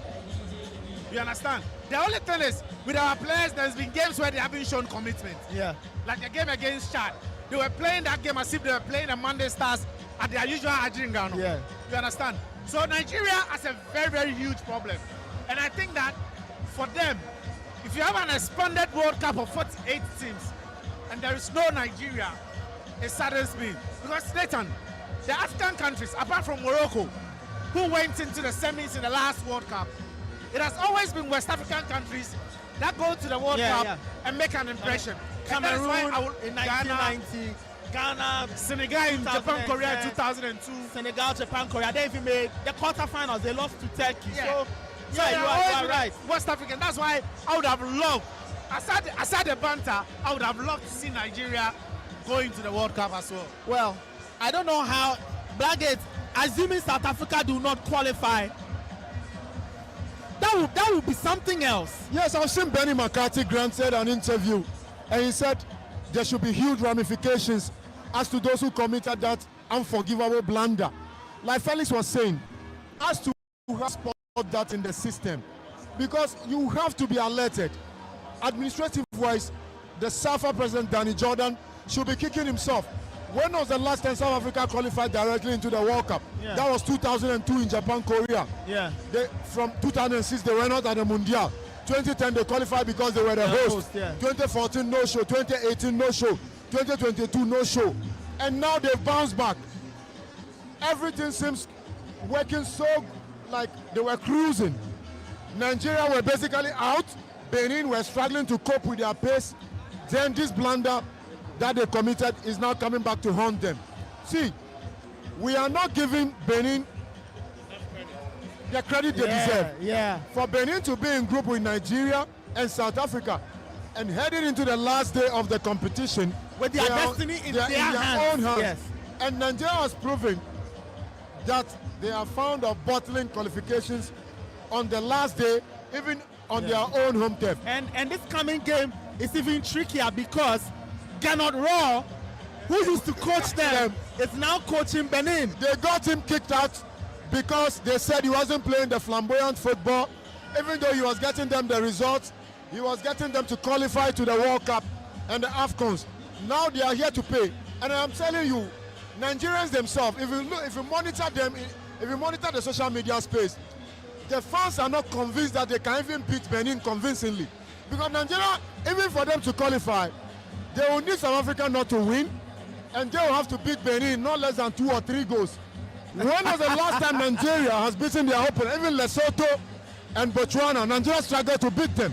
And Benin, with the kind of ball they are playing, they can go to Oyo and cause problems to Nigerians. Wow, that's a very complicated thing for Nigeria, but it makes Tuesday's games all the more exciting because South Africa will keep one eye on their game and think about what's happening in Nigeria.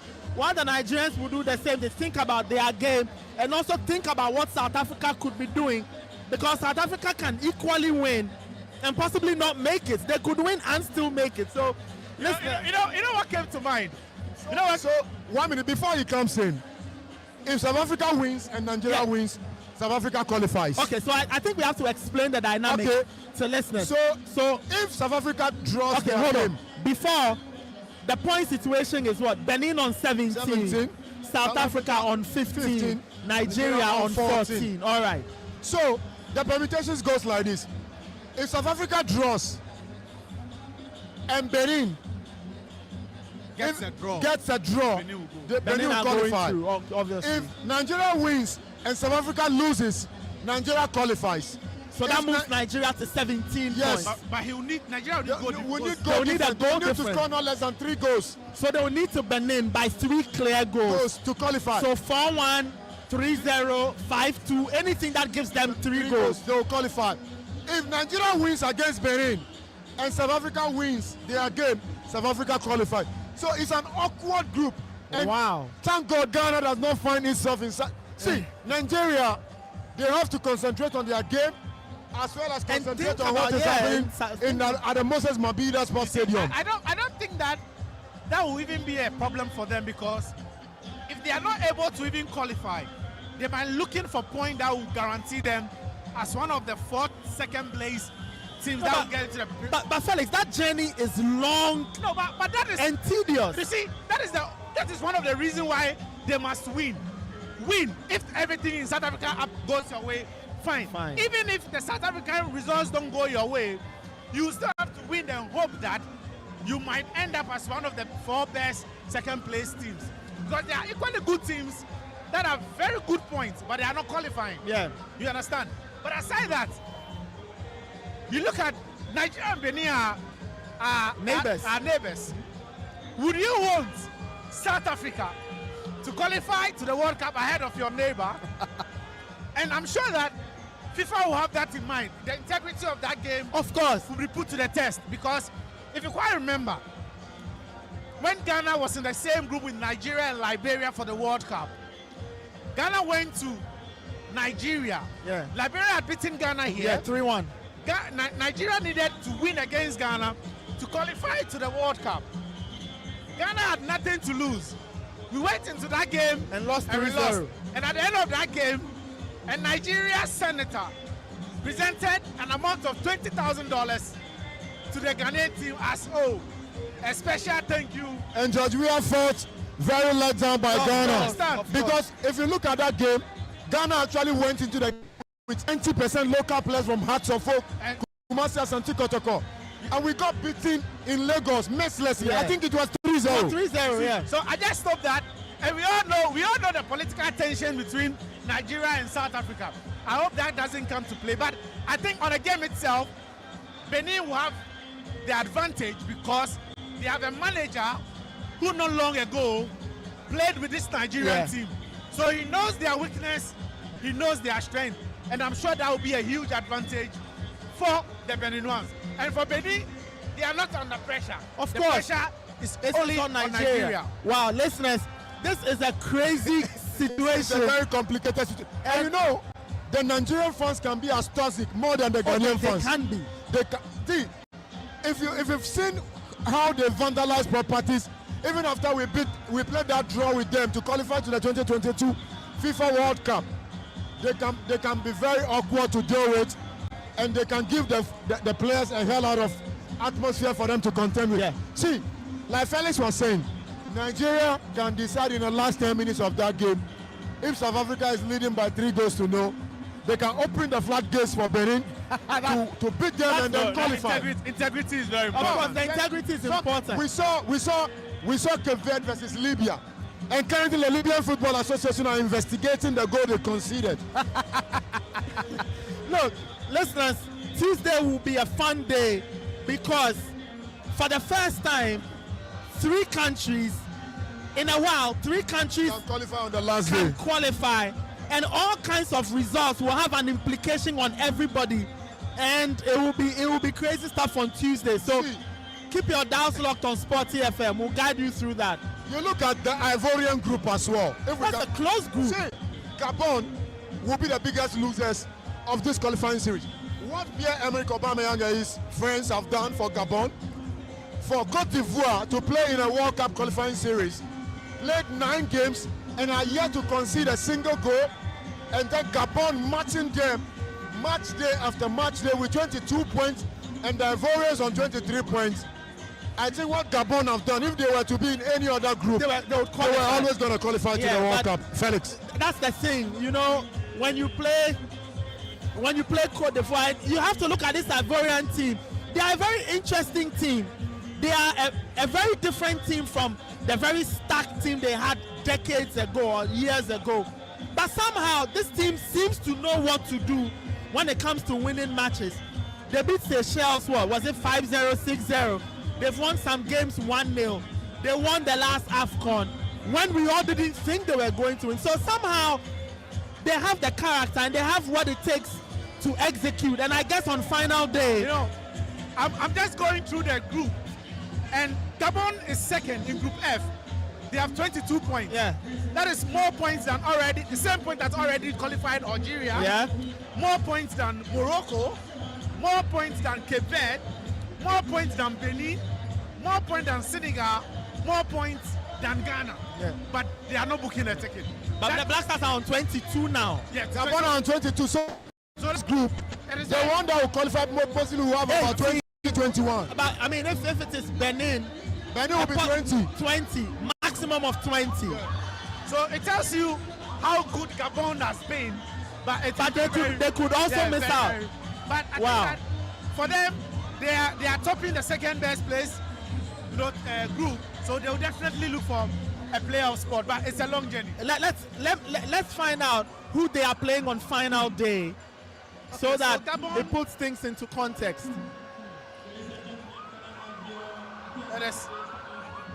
Gabon, That'll be on Tuesday. So Gabon will be playing Burundi at home. And Cote d'Ivoire are playing. And Ivory Coast, They are playing they are Kenya. playing Kenya in Abidjan. Well, quite Cote interesting. d'Ivoire will qualify. And I know this game will not be played mostly they play their games at the Stade Félix Houphouët-Boigny. Yeah. But I'm sure they'll take this game to Stade de Bimpe, the biggest stadium in Ivory Coast, where they played the opening match and then the final, because that stadium is about 80,000 and the entire country will converge there. Well, Stade Félix Houphouët-Boigny is about 40,000 in Plateau. Or if they want to think of that, they will go to Stade de la Paix. And you know, the Ivorians have a way of dealing with you. And I don't think Kenya, with Benny McCarthy, will be able to stand this test. I doubt. But we'll keep an eye on that. Gabon, tough life for them. 22 points. So definitely, potentially- Gabon will be finishing the qualifiers with 25 points because, trust me, Gabon will definitely beat Burundi. They would. So now, 25 and points, still not qualified. and still you've not qualified. That's tough Wow, on them. that's tough on them. Football, sometimes football can be cruel. Yeah, it can be ruthless. It can be very ruthless. But that's how the qualification picture is in terms of the continent. But the Black Stars themselves, they are hoping to get a win or a draw. In the extreme case, a loss can get them there. But it's very dependent on other results that will be happening between between Mali and Madagascar in terms of the World Cup qualifiers. Guys, when you talk about the Black Stars tonight, fellas, let me come to you and then I go to Francis. Do you expect to see some changes to Otto Addo's team tonight, or because it is a draw or a win, do you expect him to start with the strongest team? When the result is beyond doubt, then he should make changes. See, I am here personally for 3 outcomes: a win, a qualification, and a revenge. Okay. And for you to achieve that, your best players have to start the game. So I'm expecting Otoado to go with the best 11 available for him. And that is what I am expecting in today's game. Probably, I don't think Fatah Isaku might start. I'm sure he might go with Joseph Pento in that game. But I think that the system and the team that started against the Central African Republic will be the same team that will start this particular game. But I'm expecting a change, and that should be Fatah Isaku, because for a player that has had ACL, you don't expect him to be playing within a very short possible time. So that's the reason why I feel that he might be the only change in this particular game. So I expect Benjamin, who has become a topic in recent, start in the game. Same back four of Caleb Renchi, Juku Salisu, and then Gideon Mensah, Zibo Thomas Partey, what's the name? Kudus, Antoine Semenyo, and then Jordan Ayew, and then Joseph Pento. Francis, what about you? Do you expect any changes to be made? Absolutely, I don't think. See, you don't have to try fixing what is not broken.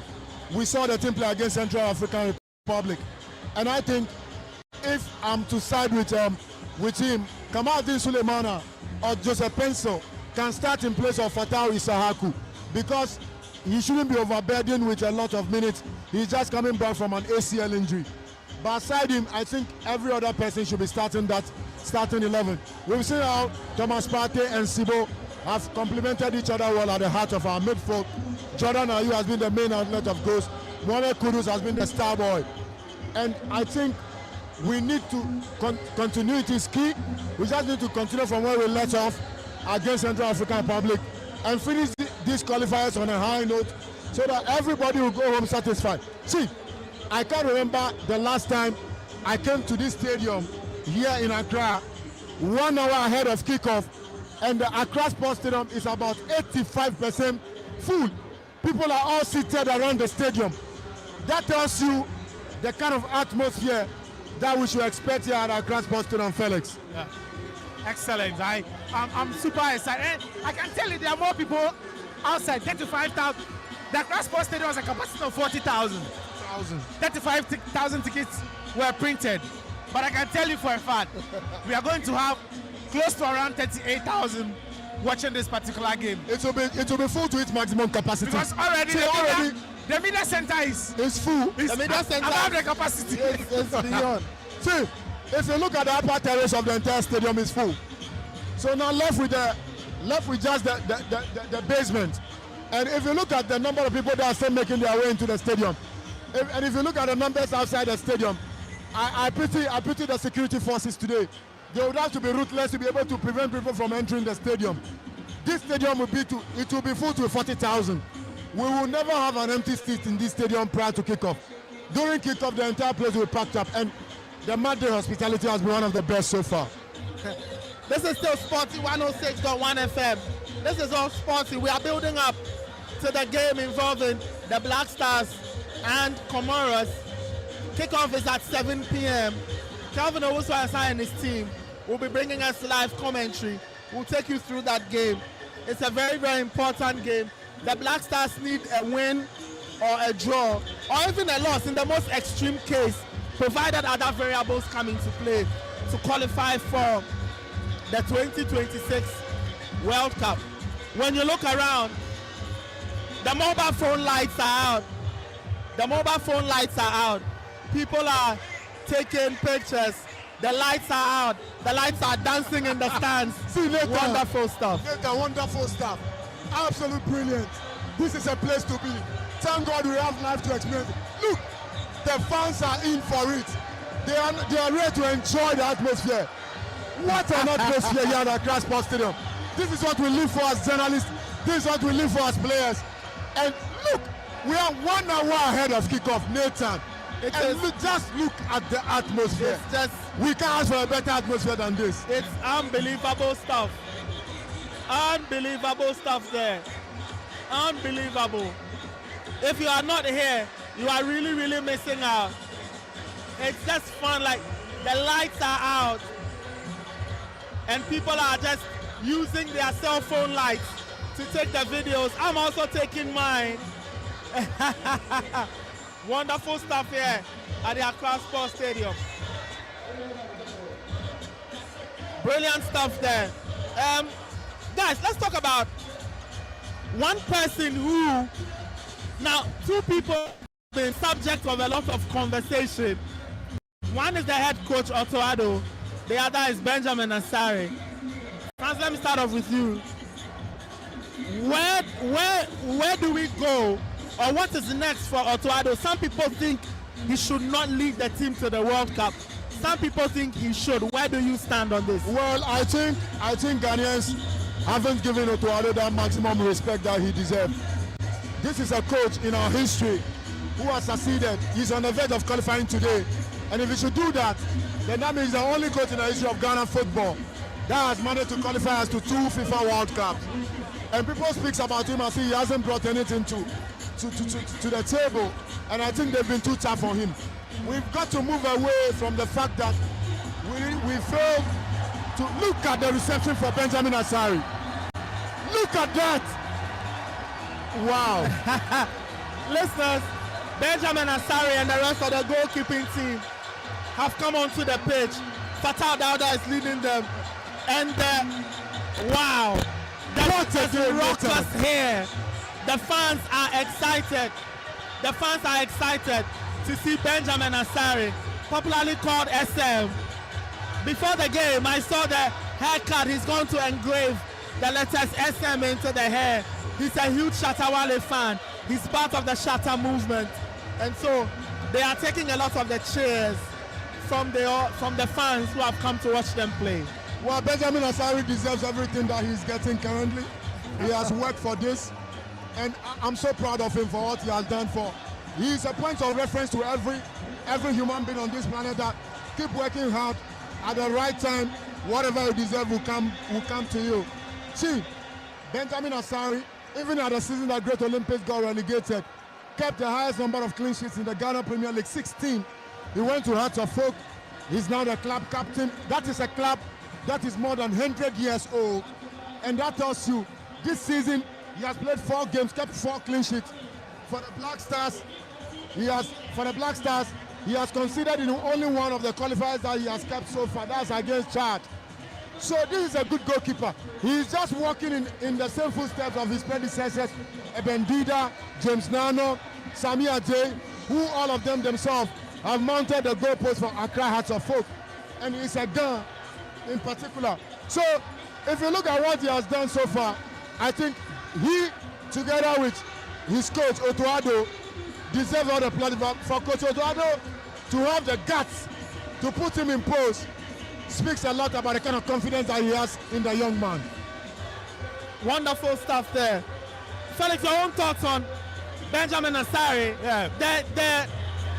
We'll come back to Otto Addo, but there's been a lot of controversy around Benjamin Asare, his inclusion. Some people say he's not good enough, he's not being tested, and all of that. Where do you stand on all of this?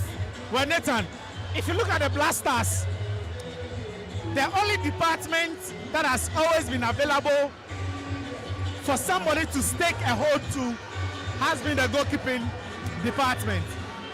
And if you look at the goalkeeping department of the team, it has been a position where any of the goalkeepers that have come in haven't really given us a reason why other goalkeepers shouldn't be given an opportunity. He has been in post for the Black Stars since 2018, 7 years. Wow. And nobody has come in and claimed ownership of that particular position. It is not as if they've been so exceptional that we can't give other goalkeepers opportunity. Clearly, Asare has come in, and Asare has been good. He has consistently in the World Cup qualifying series. And like it, Asare has more experience than any of the goalkeepers available. Asare has been in post for almost 15 years of his career. He's been a goalkeeper. He was a goalkeeper for St. Mary's. He's been for Great Olympics. He's been for Accra Sports Stadium. So I don't understand why a lot of people are saying the quality of shots that he has faced it's not all that impressive. And Jordan Ayew has scored 7 goals, 7 assists. Would you say that the kind of defense and goalkeepers that are facing the shots are not good? No. Asari has been good. We might not have the data to improve him upon him, but the goalkeepers coach feels that at training he is the best available option, and so far he has not given Ghanaians any problem to worry about. Well, I monitored the social media space yesterday, and a lot of people were going at Benjamin Asari. One thing I can say about Benjamin Asari, you shouldn't allow his personal lifestyle to get him more haters, because we are all in this country. We know the rivalry between Shatawale and Stoneboy. With all due respect, most of the people that are going after him felt like this is the national team. Kudus has a relationship with Stoneboy. Yes. But whenever he's around the national team, he doesn't put it in the faces of people. Yeah. Someone will love this all over, but I'm telling you, if Benjamin Asari doesn't manage that relationship, it can create a whole lot of mayhem for him. I don't think it's so. his life. Listen, I totally social media agree with has that. a way of knocking you off your perch. And you know, some people can be bullied. They can go after you. They can say things to you that will get to you. That is his lifestyle. You should deal with his lifestyle, enjoy it behind in his inner circle. Putting it is like you are using the national team to advertise more for somebody. That is how I see it. See, that is his lifestyle. People around him should advise him better, Felix. I don't think it's a problem. I don't really think it's a problem. And probably maybe you are feeling that, oh, because there are other SM fans in camp, but I don't think that is a problem at all.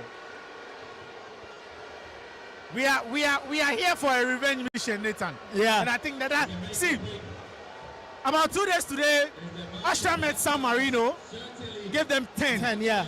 We met Central African Republic, we gave them 5. Yeah. There are still minnows in football. When you meet them, let them understand that they are still minnows. And that is what I'm expecting to happen today at the Accra Sports Stadium. Interesting. So we are still at the Accra Sports Stadium today. We are still at the Accra Sports Stadium. Ghana will take on Comoros. Kickoff is at 7. Kelvin Owusu and his team will be bringing us live commentary. My name is Nathan Crab. Francis Agboibo, aka Blackgate, is here. And we are building up to the encounter. If you haven't made your way to the Accra Sports Stadium, I'm sure it's almost impossible to get in now. You are missing out on the atmosphere. It's fun. It's wonderful. Now, let me describe what is happening. The Black Stars goalkeeping team are on my left-hand side, and they are going through their paces with the goalkeeper's trainer, Fatal Dauda. The Comoros team, they are to my right, juggling the ball, doing their routines and all. Very soon, the Black Stars players will come onto the pitch, and they will go through their routine. In the background, music from Kweku Flake is being played. It's the Black Stars song. Very soon, the Black Stars will be here, and the atmosphere will go up another level when the fans see their favorite players all coming onto the pitch. So that's what's happening here at the Accra Sports Stadium. It's a very, very, very interesting time. Kickoff is in 45 minutes. This is Sporty 106.1 FM. This is all Sporty. We are getting ready to give you live commentary of that game involving Ghana and Comoros. And if you can hear the noise, it's because the Black Stars players are on the pitch now. Jordan Ayew and his colleagues are all here, and they are getting a lot of cheers. Wonderful stuff. Blackgate, wow, this is wonderful. It doesn't get better than this. See, look at the atmosphere. This, I'm yet to see, to go to any stadium in this country to witness something like this. Before warm-up, the entire stadium is packed with maximum raptures. And see, this is a carnival. And Accra and Ghana are stand up here in their numbers for the Black Stars. And the adrenaline between these players will be pumped up. All of them will give out their maximum bets today. It doesn't get better than this. This is huge. This is epic. and I know the Black Stars will play one of their finest games here to put a glass of final series. This is magnificent. This is beautiful. This is epic. I'm enjoying every bit of the atmosphere leading to kickoff, and I can't just wait to see the game itself. Black Stars have decided to use the yellow jersey in the majority of their games, both home and away, and they are spotted in that yellow jersey yet again. This atmosphere, Mr. Fiaka, is one of the finest I've seen in this country. If you're not here at the Accra Sports Stadium, you are missing out on arguably what will be the most explosive experience you've ever seen with the Ghana national team. I mean, I was privileged to be pitch side a few minutes ago, and the players were excited. I mean, Abdul Fattah Shahaku was in high spirits, and Antoine Semenyo was smiling ear to ear. I said, listen, go and bet your house on it. Semenyo has 2 goals today. But then again, Nathan, I mean, this is absolutely phenomenal. And bear in mind, there's a bigger crowd outside the stadium. There's a lot more people at the gates trying to get in. They can't enter. They are trying to get in. On all sides. Like I said, I was just coming from pit side, so I went there. There are no tickets. And the police are looking to forestall what happened the last time, where people went through the gate. So there are a few FPU trucks, etc., outside to prevent that. But there are a lot more people outside. They are turning them away and telling them to go to the fun parks, one at the Independence Square to watch this. It shows you how much this means. And that's why we need to maintain certain levels of our football, Nathan. Well, that's true. I mean, if it's done right, lots and lots of people will come out of their homes and watch the game. People love their football. Ghanaians love their football. If it is done well, they will patronize and they will come out to watch at every time. Absolutely, it will be here. We are still live on Sporty 106.1 FM, and the atmosphere is absolutely electric. And Benjamin Asari, what did you make of him? He came out with that SM for life fine. He shut our life and the crowd went crazy, Nathan. Yeah, that is true. That is true. People love Benjamin Asari. They love the fact that he loves Shatawale. They love the fact that he's a player of Accra Hearts of Oak. He's a local-based player, and he's getting to feature for the national team because it is a brilliant thing. It's a wonderful thing. I've seen a lot being said and done. I've seen a lot being said on the platforms, on social, concerning him and his ability and why he's in the team and whatnot. Listen, he has been chosen by the head coaches, by the goalkeeper's coach, and they say he's the man capable of manning the post. Until the day they change their mind, I don't understand what the controversy is all about. Absolutely, and I'll have a chat with Fatah Dawda tomorrow. I mean, I have had quite a few conversations with him, and a lot went into Benjamin Asari becoming Ghana's #1 goalkeeper. I believe he's there on merit, and he's proving it. People are saying luck. I mean, come on, you make your own luck, Nathan. I mean, the balls don't go past him. That's true. You make your own luck. You have to make your own luck. It's how you control your defense, you command it, etc. And he's done that amazingly. And he's kept a cool head in all of this. Nathan. For me, that is the thing I love the most about Benjamin Asari. The fact that he's always calm, he's always cool, takes it easy, does not fluster. He doesn't waver. He's very centered, very grounded, always keeping it cool. And you want that from your goalkeeper. You want a goalkeeper who is capable, but more importantly, who's very solid and can give you what you need in terms of goalkeeping, in terms of manning the post and being the last line of security in a football team. Absolutely. That looks very much like Otuado on the warm-ups. Is that him or is not him? The shiny head, lanky figure. No, it's not Otuado. I would have been surprised. It isn't. To have Otuado himself running the warm-ups. But then again, the team is ready. I also had a chat with Aminu Shado, who's the manager of the Black Stars, and he said, listen, we are ready. And it looks like they are ready. The crowd is ready to get behind them as well, Nathan. Well, yeah, I mean, the crowd is here to watch them get over the line. The Black Stars are very close to qualifying. They need a win, a draw. In the most extreme case, another win. No, sorry, a loss can equally help them, of course, but that will have to be in conjunction with other results. So the Black Stars have a wide room to maneuver, and tonight fans are expecting them to show their mettle and to prove that, yes, they are going to qualify to the 2026 World Cup tonight. So the lineups are out. The lineups are out. And starting in post, like you expect, is Benjamin Asari. Also in the lineup are Lidu Seidu, Jonas Ajay Ajete, Thomas Taipate, Mohamed Salisu Abdul Karim, Kwesi Sibo, Jordan Pierre Ayew, Antoine Selom Semenyo, Mohamed Kudus will be the ones to start that particular game. Ebenezer Anan, Alexander Jiku, Atizi Giye and Chi Ishahaku are all in that team. No, this is actually the entire squad, is it? Yeah, that is the entire squad. We'll get you the starting lineup very shortly. No, I think the starting lineup is up there. Well, it is starting 11. Yes. Benjamin Asari, Ali Dusedu, Jonas Ajete, Thomas Partey, Mo Salisu, Kwesi Sebo, and Jordan Ayew, Antoine Semenyo, Kudus Mohamed, Ebenezer Anan, and Alexander Jiku. Absolutely. It looks like Ebenezer Anan will be playing at the left side of that defense as well. And that is the lineup for you, for the Black Stars, who are currently warming up. Like I said, the atmosphere is like none you've ever seen. Right here in the heart of the capital of Ghana, the country they call the Gold Coast, the country of the red, gold, the green, and of course the Black Star, represented by the Black Stars. And we expect nothing by winning this one, Blackgate. Absolutely, it's time for revenge because Comoros in recent memory has been a thorn in the flesh of the Black Stars. They succeeded in kicking us out of the AFCON in Cameroon. They are the only team to beat us in this particular qualifying series to the World Cup. So it's time for us to get one better than them. And you can tell the demeanor and the body posture of the Black Stars.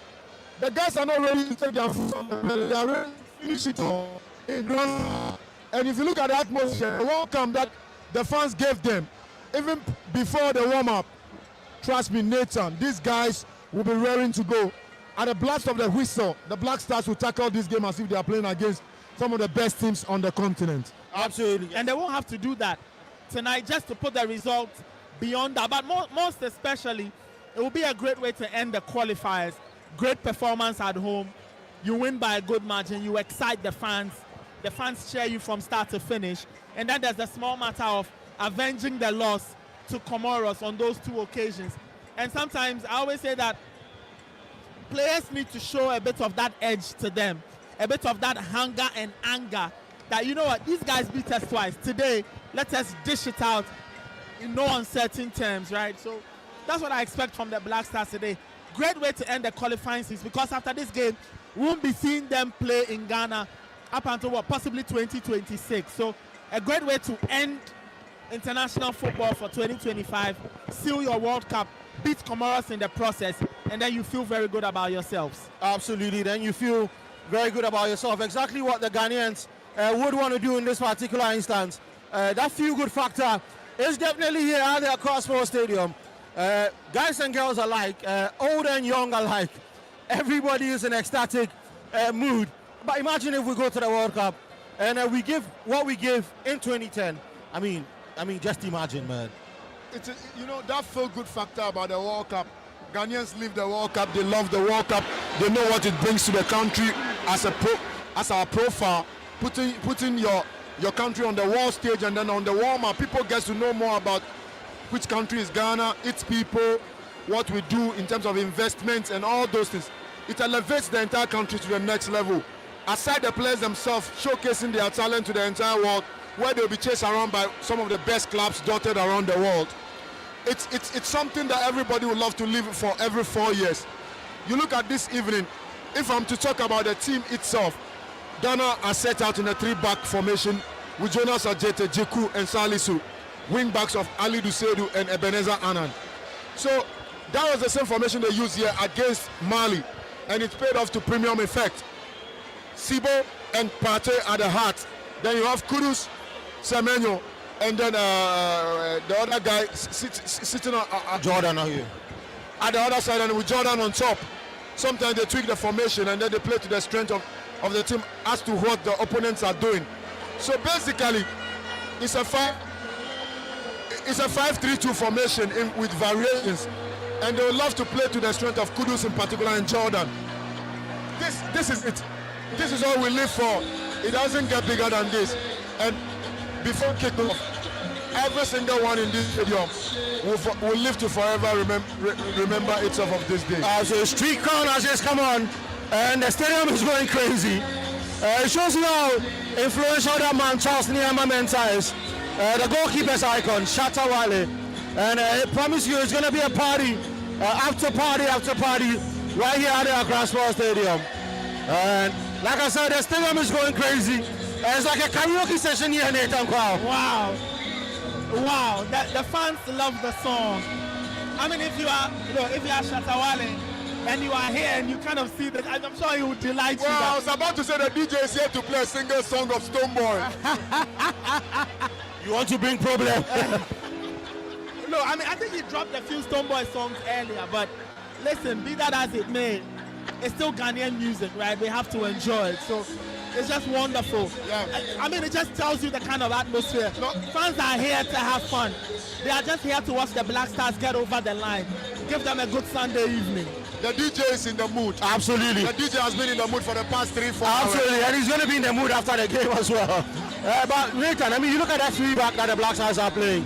Does it show that, listen, it's more of a cautious approach in this one, and just do what's necessary? Yeah, I mean, I kind of expected it because, you see, for Otoado, what he would not want is complications.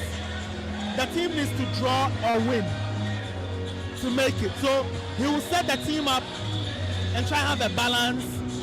They will attack. I'm sure they'll get a goal or two and all of that. But it's just a way of ensuring that the team is always in control of the situation, right?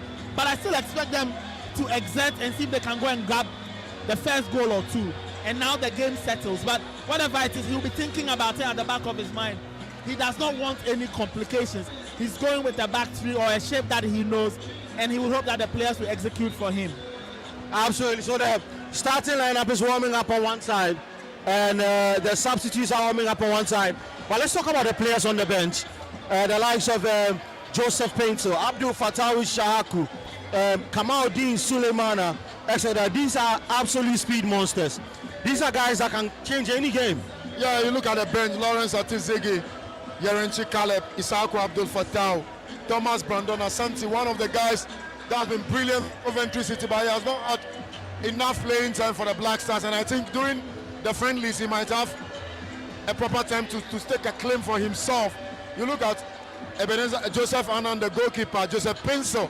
Anytime he had the opportunity to have a cameo appearance, he has given us other variations in terms of our attacking play.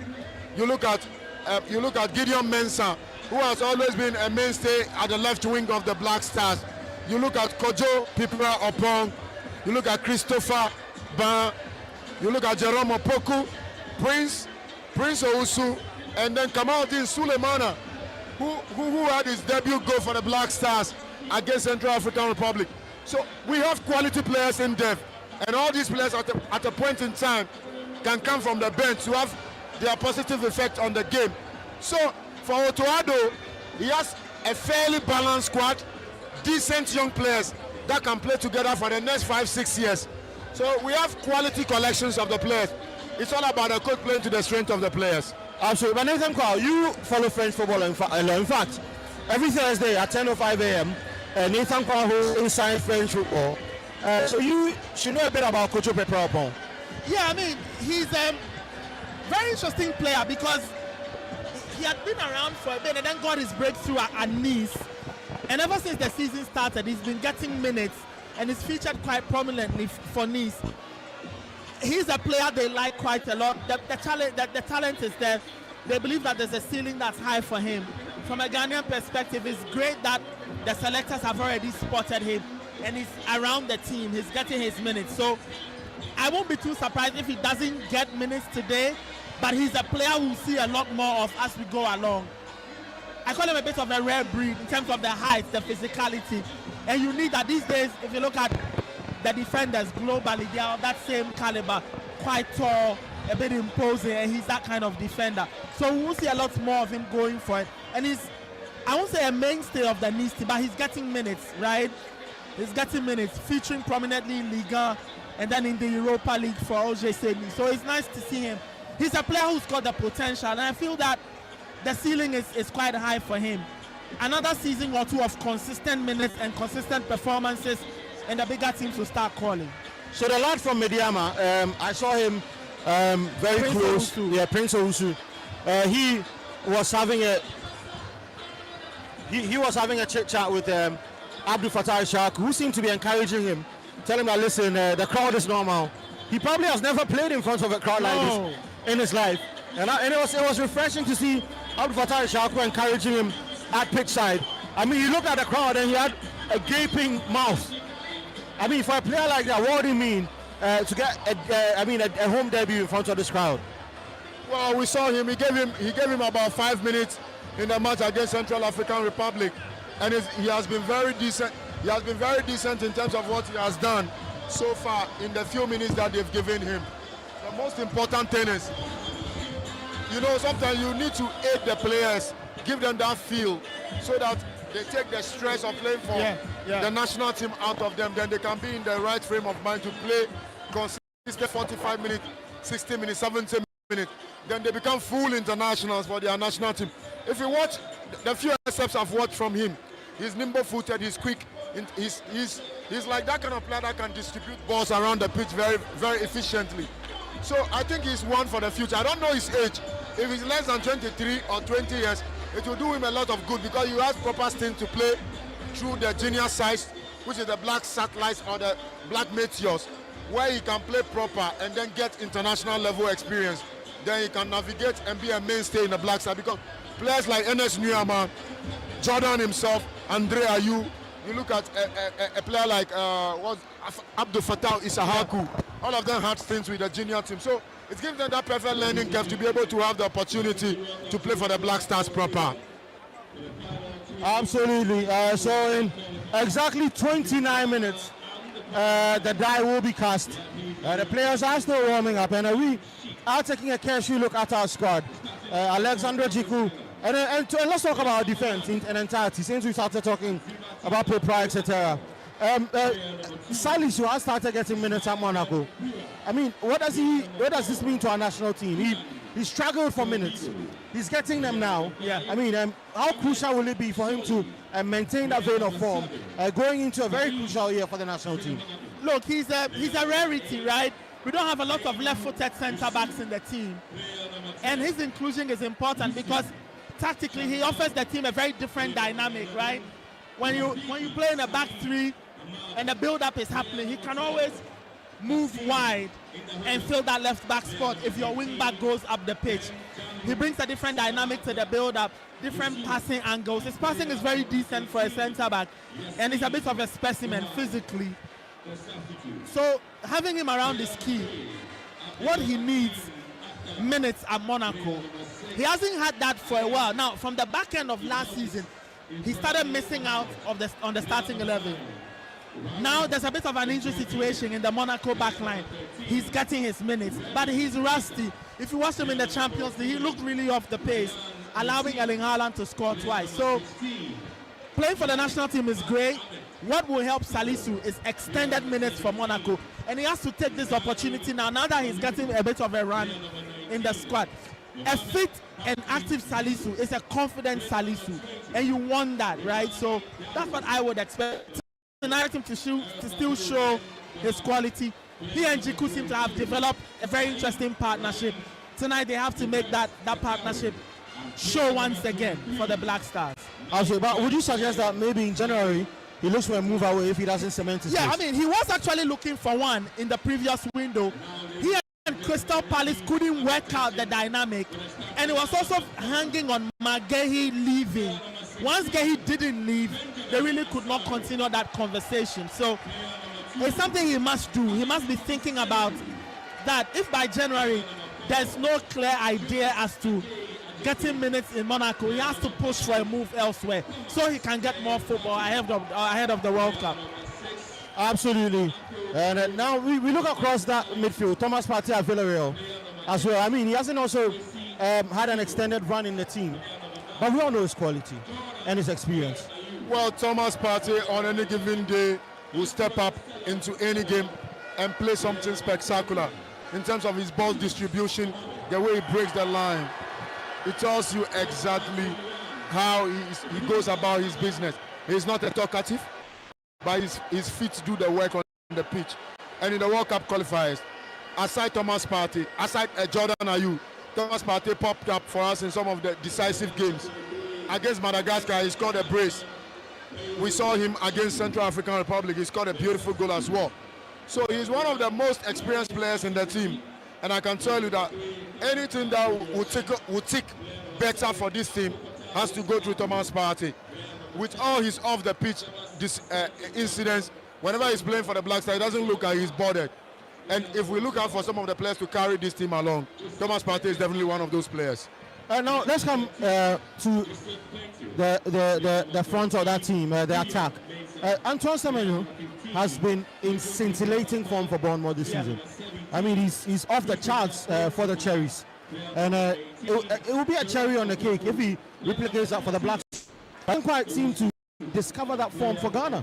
Yeah, you know, initially it was chemistry issues, right? Now I think it's a player who is confident, but he's trying to prove to all of us that he can deliver for the national team. So when you watch him play these days, in the last 2 or 3 games, it's not like now he's not confident. Now he's getting into good positions. What is left is with a goal. Look, for a player like Semenyo, 1 goal for the national team at this point opens the door for a lot more. And now you can tell he's eager. He wants to score. He wants to prove a point. He wants to carry that same form from the Premier League into the national team. It is why now he's missing chances, making poor decisions and all. I think these things take a little time. He has to just calm down. At the opportune time, once he gets the goal, the confidence will start coming through. He's in that phase. More like Mateus Cunha for Man United. When I watch Mateus Cunha, I see a player who wants to prove to everybody that he's worth all the money and he can deliver. And when players are in that phase, they are more likely to make poor decisions. Not because they are bad players, but at a point where they must probably release the ball, he will look for a goal. Because the goal is what will liberate him now to show this other side his